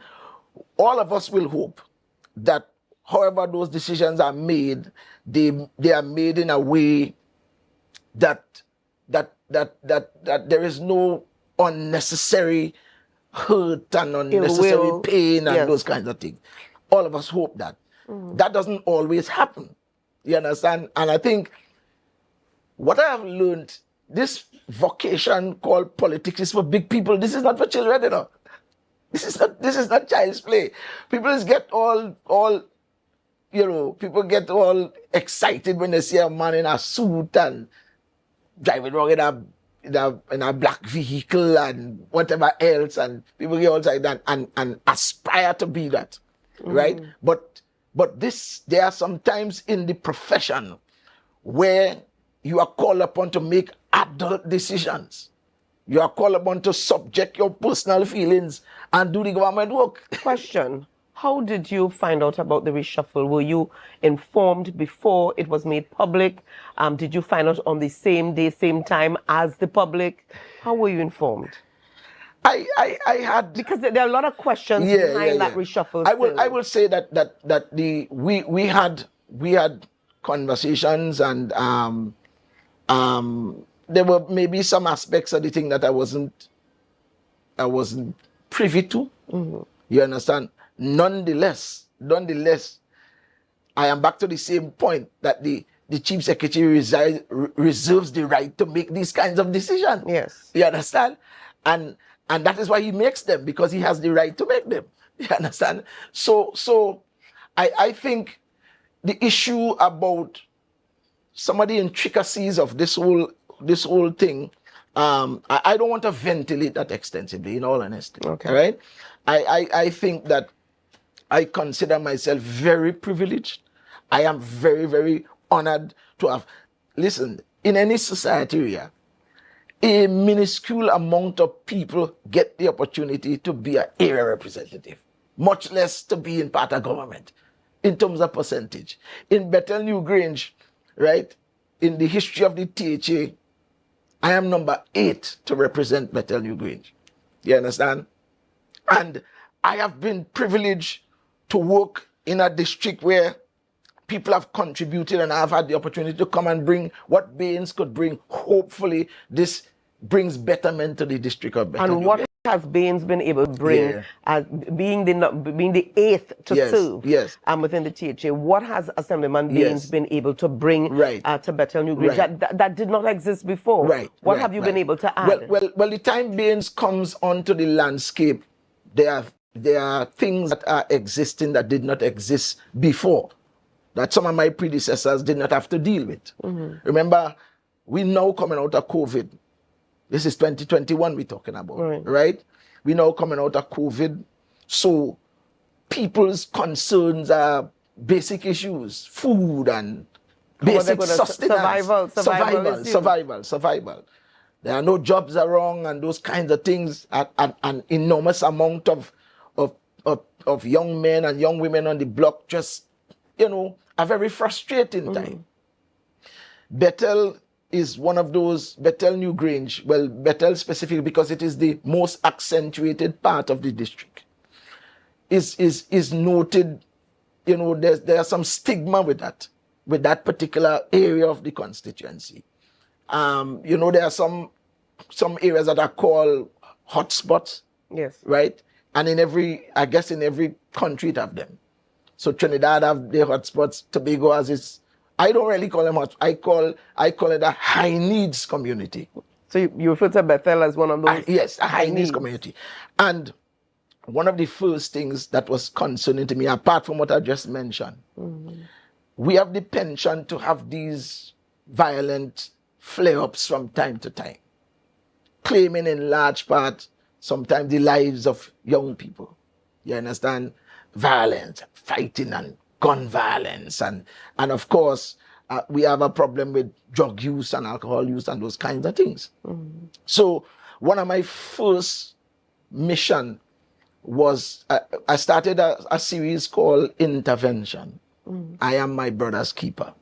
The intention was to try and encourage the young people, because there's an enormous amount of frustration in the average society coming over COVID. Everybody knows that. Right. The demands are high, higher than normal. You understand? And so we started that. We use sport. I brought in, you could call some successful or on the way to success young people, you understand, from a myriad of vocations to come and just to talk to everybody on the block and that kind of thing, encourage them, you understand, to let them know that, hey, you could really do something better with your life and so on. And that went well. Then we did some I remember we had a prayer session on the block specifically as part of the intervention. And then I crowned it off by shooting a music video on the block. All those things were just to improve morale. Yes, and encourage. And then of course we started to do. Remember at that time we were in the 6-6 period, in office but not in power. Right, and I like that. Yeah, that's a good way to phrase it. Yeah, in office but not in power. Yes, and so all 6 of us then were trying to do what we can and see how we could serve our community and so on. And my very first project was installing lights in the Susseland Green Space or the Susseland Park, right? There are some people that live to the east of the park who reached out to me and say, well, Pastor, we find this place so dark and so on, could you do anything about it? And then there was a young man who said to me that his father got robbed around the same area. So I said, I started talking to some people in the community, some friends and some of my family members and whatever, and I asked everybody if they could donate one light. You understand? The lights were costing about 2,300 installed, right? And I always try to lead by example. So I say I put in the first 2. So I bought the first 2 and whatever, and then everybody, I got 6 other people to contribute. We installed 8 lights in the park. Doing great. However, I mean, that had its own controversy when we were doing it and all that, but we were able to do that. Right. We got the permission to do it from the cooperative at the time. And so we did that and so on. Then I realized that I'm missing a light, you pass, and then I realized that somebody been going and taking down the lights, until they just left one light up. Wow. Right? At the time, I didn't have the resource to replace them because, of course, we didn't have any resource. Whatever personal little monies we have, we trying to run a district office, and the needs continue to be great, right? I remember there was one thing about that 6-6 thing that stays with me and was perhaps the most encouraging. I got a call from Assemblyman Megan Morrison about a family living up in the Mount St. George area. And we went and was looking at it. And I know they reached out and Megan has been assisting in the best way she could and that kind of thing. And the lady actually was from Bethel. And when I went to the place, there was this family of husband, wife, and 2 children living in a concrete structure about 8 by 8. No windows, just a door. Everything by then. I was like, geez, and ages, how we could do about this. And so we started seeing what we could do and whatever. While walking in the community, I saw a boathouse. Right? I saw a boathouse. So I asked the man, I say, what are you doing in that boathouse? He said, yeah, but the boathouse, because that window was much better, in my view, to what they were living in. Mm. I said, how much you want for that boathouse? The man said he want that 3,500 or something, but not a whole lot of money. Mm-hmm. But of course, at that time, 3,500, you had to be a multi-thousand to afford that during that 6-6 period because of how we were stretching every dollar. Dr. Faith was the area representative at that time because they had changed the boundaries a little bit and so on. And we did a online concert to try and raise money. The thing that is real, that I really want to bring out about that is perhaps one of the greatest part of my representation to me is that I was saying, God, how we could help these people, how, right? And I was somewhere and I got a telephone call. A lady called me from the States and said she's on the train going from work, and she said that God talked to her and told her and said, call Pastor Baines and give him some money. Right? And she called, that woman said 1,900 US for me. Wow. Right? I went and buy the house one time, and bless the other members of the team at the time and so on. When I getting ready now we're looking now to get transportation to move the house to the spot. Members of the fire service pass in there, see the house, see the condition and talk to the people and whatever. And the members of the fire service build a brand new 2-bedroom house to the people. Wow. Right? So hear the joke now. So I gone back looking for the house that I buy. When I'm going back looking, all I see is stakes. I can't see the house nowhere. I don't know if they sell the house to somebody else. So that's a story by itself. Not sure what to make of it. Not at all sure what to make of it. But we've got to take a break here. We've got to take a very quick break. And that is you would class that as one of your achievements and one of your accomplishments. Yeah. I mean, there's being so able much to support more. this family. Yes. All right. Yes, but we're going to come back. But we want our viewers online to know, and this is Carl Hector. We're going to come to your question in just after the break, and we're going to talk a little bit about the other 9 persons offering themselves for nomination within the party against Assemblyman Baines. So we're going to talk a little bit about that and those and some other issues when we come back from the break this morning. So remember, viewers, it's Beneath the Surface, straight talk, no chaser. Join us after this.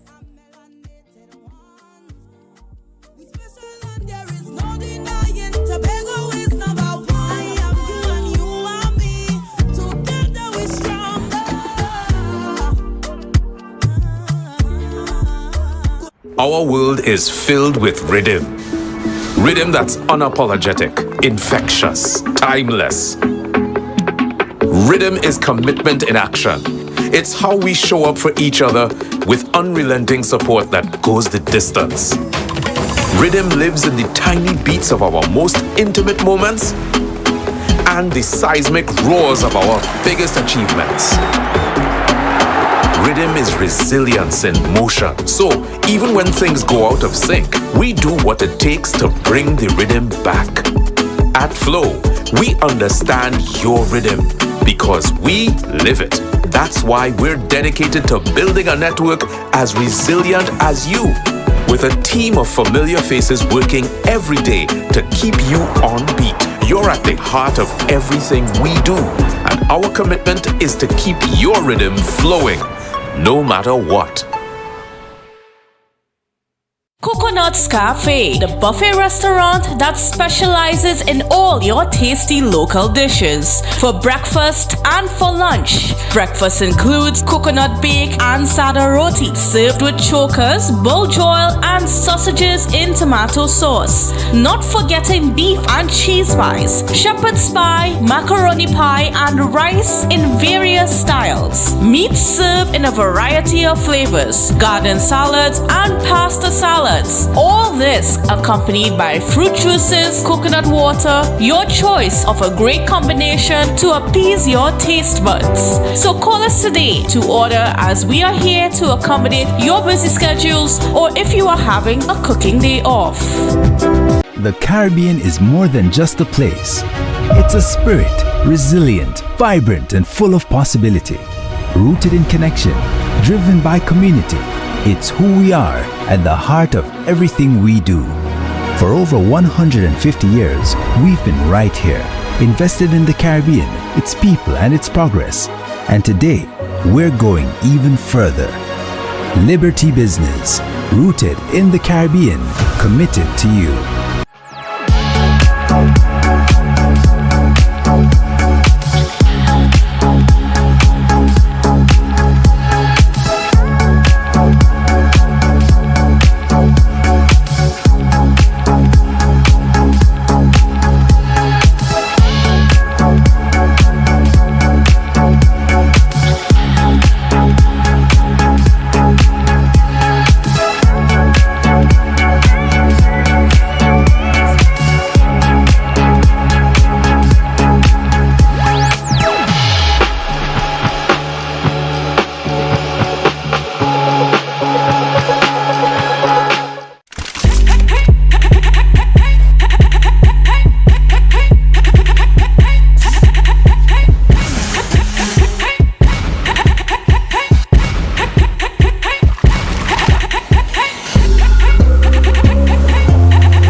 Viewers, welcome back to Beneath the Surface. We're still chatting this morning with Assemblyman Terrence Baines, Assemblyman Pastor Terrence Baines.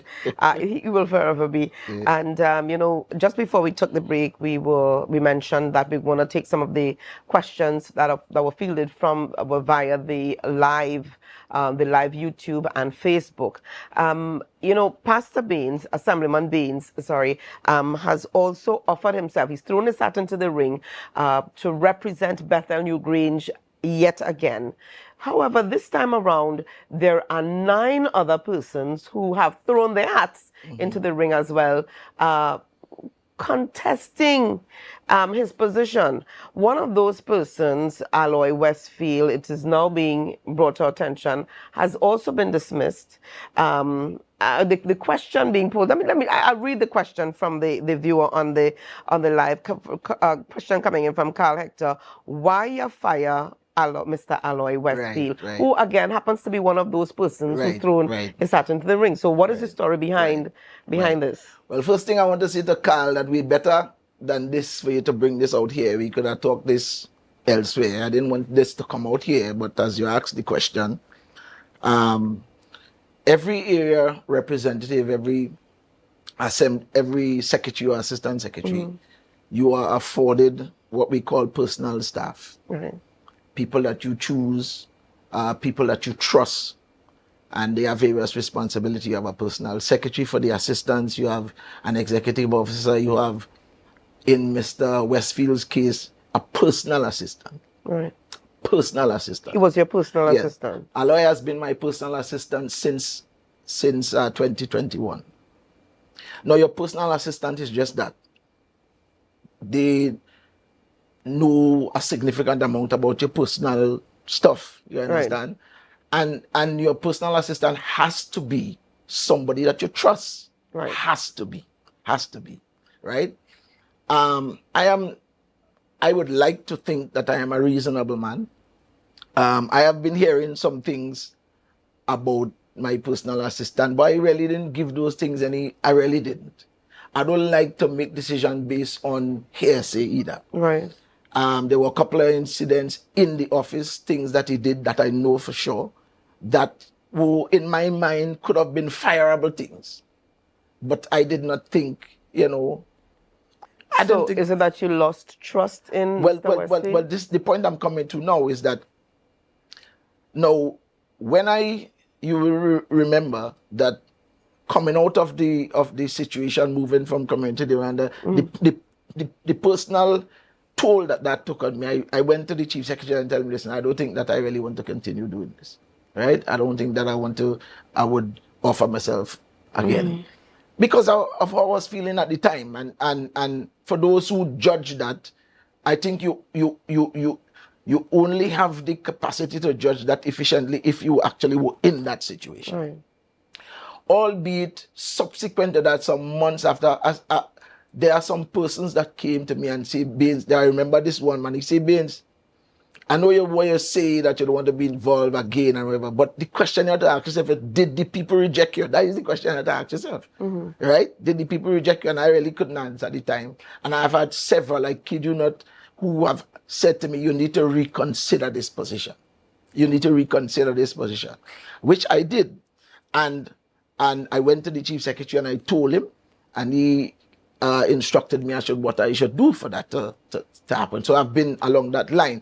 But I'm saying that to say that public announcement, I believe, made a lot of people want to put themselves up to be represented. And there's nothing wrong with that. Right. There's nothing wrong with that.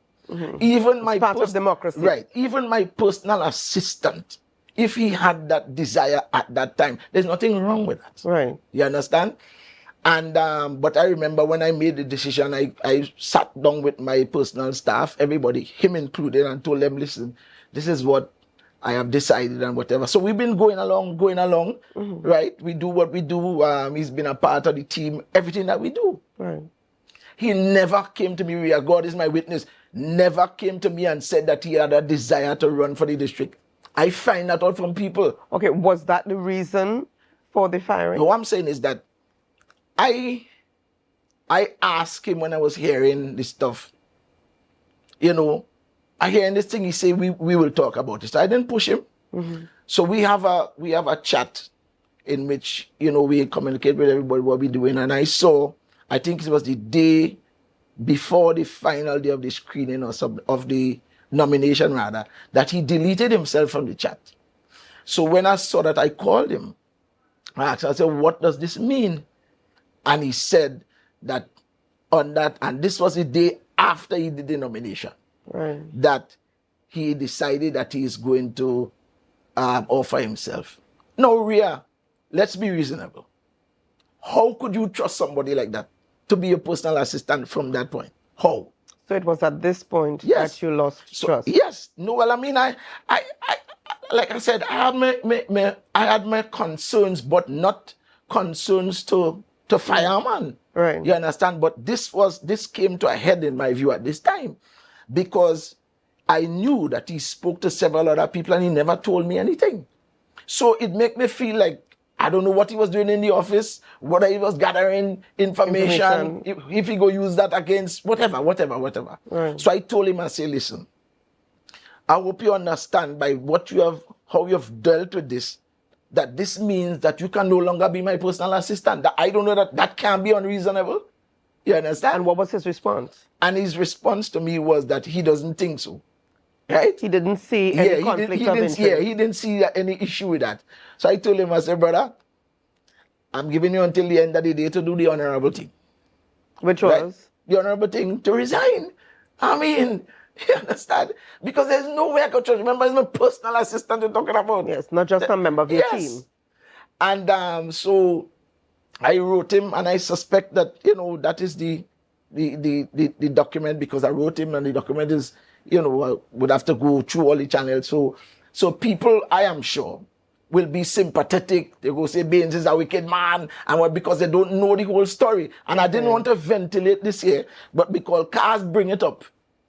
You understand? And I know that is one of the things that people are speaking about in the village and whatever, but they don't know the whole story. I don't want to get into this kind of thing. I really don't. All right. Now, I want to shift gears here a little bit, and I'm glad that you dealt with that issue. But shift gears here in terms of some of the other accomplishments. I mean, should you be re-elected? Should you be given a second term in office, another term in office? What would you want to see come to fruition? What are some of the maybe one or two initiatives that you would have been a part of that you feel would put you on a good footing or good standing within the community? Right. Well, I mean, there are things that we have to continue, right? Infrastructure things, those are ongoing things, right? In that same Susseland's Park, I have the idea of putting in like a rotunda, a stage, and some bathroom facilities in that park area. We discussed it already, and so I wrote to the group that is responsible, that oversees the park. They have not responded to me, but that is something that I would have liked to see, and would like to see some more employment, meaningful employment in the district. Since we've started from 2021 to present, we have been able to find jobs for about 273 people in the district of Bethel Newgrange, right? All of them have not been permanent jobs, but people have been able to get to put food on the table, so to speak, that kind of thing by that, right? There's a project pending under the purview of settlements, a housing project in the Canby area, which I know will can and should produce some economic activity for the people in and around that area and that space and so on. People with the various skill sets and whatever other attendant things that comes with a development of that nature, right? And also to find a perhaps unique, workable, and efficient program to treat with despair among youths and the management of substances and so on, and pointing them in a direction for betterment in their life and to be contributors in the society. You understand? We up on that Egypt block there, I have lost 2 friends to gun violence, right? And that's why the thing it impacts me, right? And I have seen some of the guys who people say have this propensity to be engaged in all kind of behavior that is not convenient, but have tremendous potential if given the opportunity. You understand? Okay. And we have tried to help. I mean, some of them still end up back on the block and think, but you try your best to do what you can. One thing that I didn't accomplish, and that shouldn't even be one that I shouldn't accomplish. One of the guys said to me, Pastor, you need to come and hold a 3-night revival on this block. You understand? I mean, we've been doing preaching thing and gospel thing the only time. So in my mind, you understand, that is the only one of the things that I didn't do up there that I think maybe I should have. You understand? But all in all, it has been... Is it too late? No, it's not. It's not.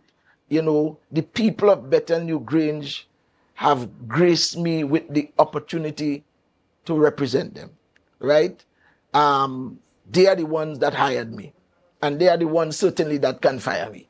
You understand? Like I said, I am coming on the heels of Miriam Caesar, Henry James. Then we had Miriam Caesar again. Then we had Deborah Moore Miggins, I'm sorry. Then Miriam Caesar again. And then we had Mr. Whitney Alfred. We had Mr. Handel Beckles. We had Mr. Shomari Hector. And now Terrence Baines. You understand? And everybody, I believe, has made their contribution to the area. Right? And people will judge what Terrence Baines has done. And if people feel that I have outlived my usefulness in this vocation, then they will make that choice. Are you satisfied? Are you personally satisfied with your representation? Yes or no? Yes. I mean, what grade would you give yourself then? I give myself about a 70. A 70? Yeah. That would be on the scale of A to F, that would be somewhere what? CD? That is like maybe a B plus or A minus, somewhere up there. A B plus or A minus, 70, they're about. 70? Yeah. B plus? B plus. C? B plus? Okay. Yeah, they're about, you know. So I want to make it clear. That I am eternally grateful. Mm-hmm. Eternally grateful. It has not been an easy road and all of that, but I am eternally grateful. One, for the opportunity to serve as the area representative. Secondly, for the decision that the Chief Secretary made to afford me the privilege to serve in the government, regardless of all the other things. I am eternally grateful and will never, ever forget this opportunity that was given to me. I got here by the providence of God, not by skill and rhetoric, not by political press, none of them things. It is God that allowed me the privilege to be in this spot, right? And I give him thanks all the time for this opportunity. And just as he has allowed me, you know, when the time has come for me to move off into the sunset, I shall do so with grace in Jesus' name. Amen. But before the amen to that.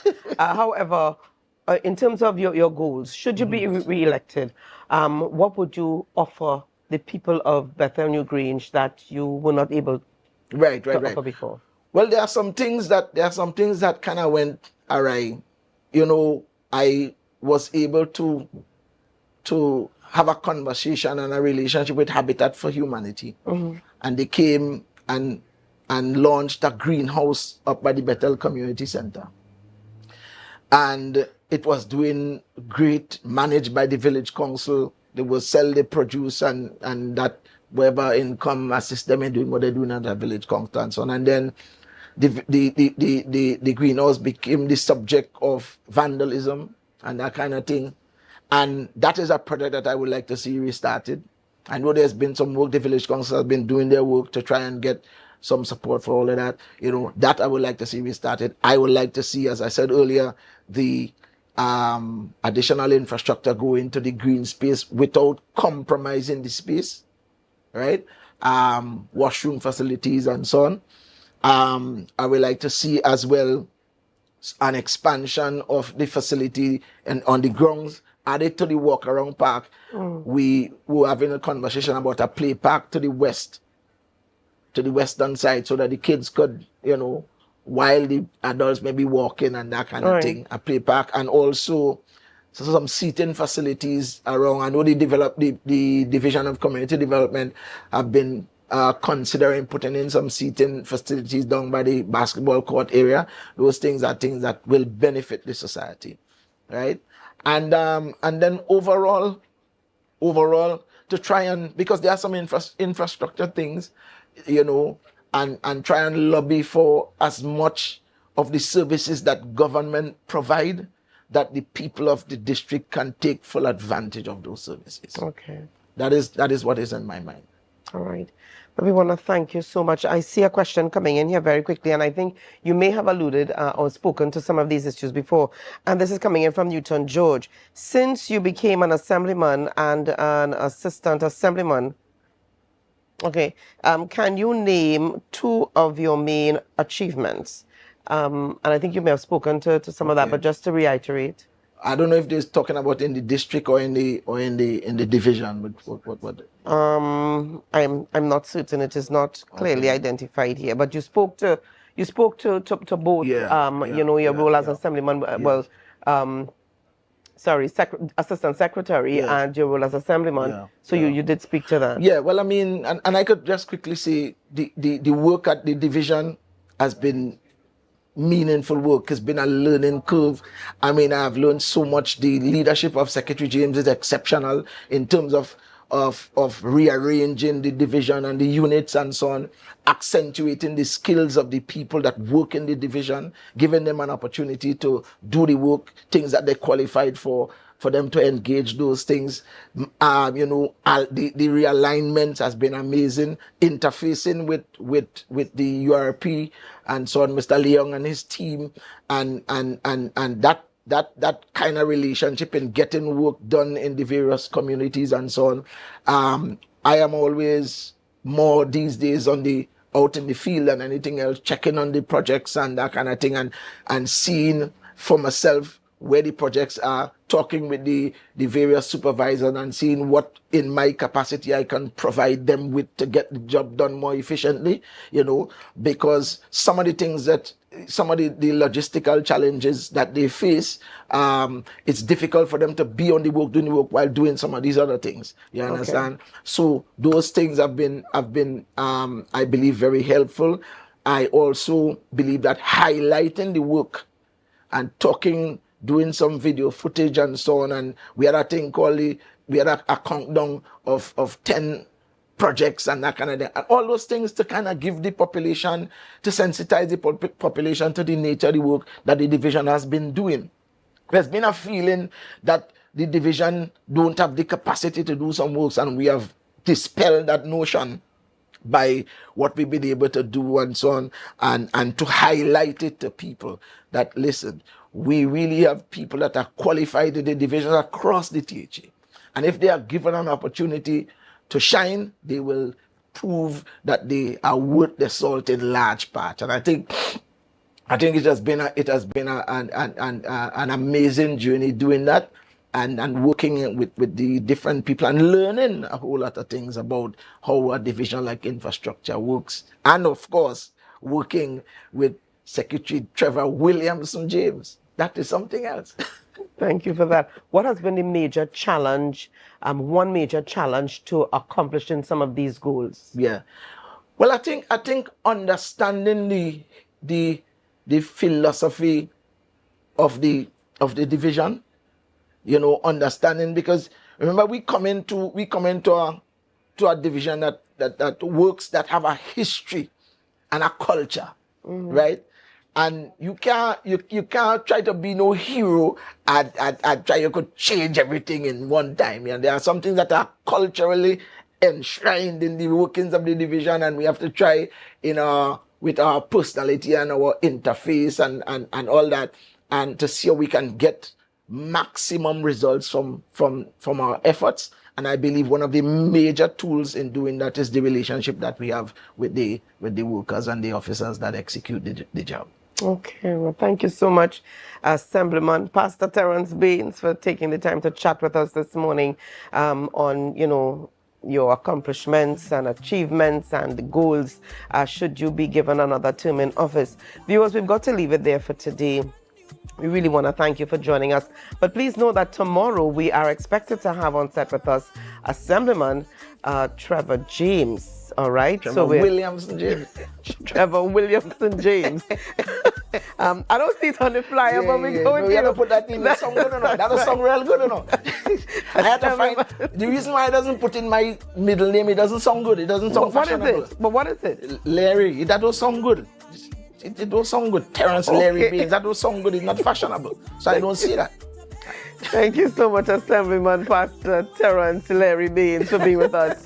We look forward to chatting with Assemblyman Trevor Williamson James tomorrow on Beneath the Surface. Straight talk, no chaser. Tobago, have a great day. We'll see you tomorrow, God willing. Bye-bye.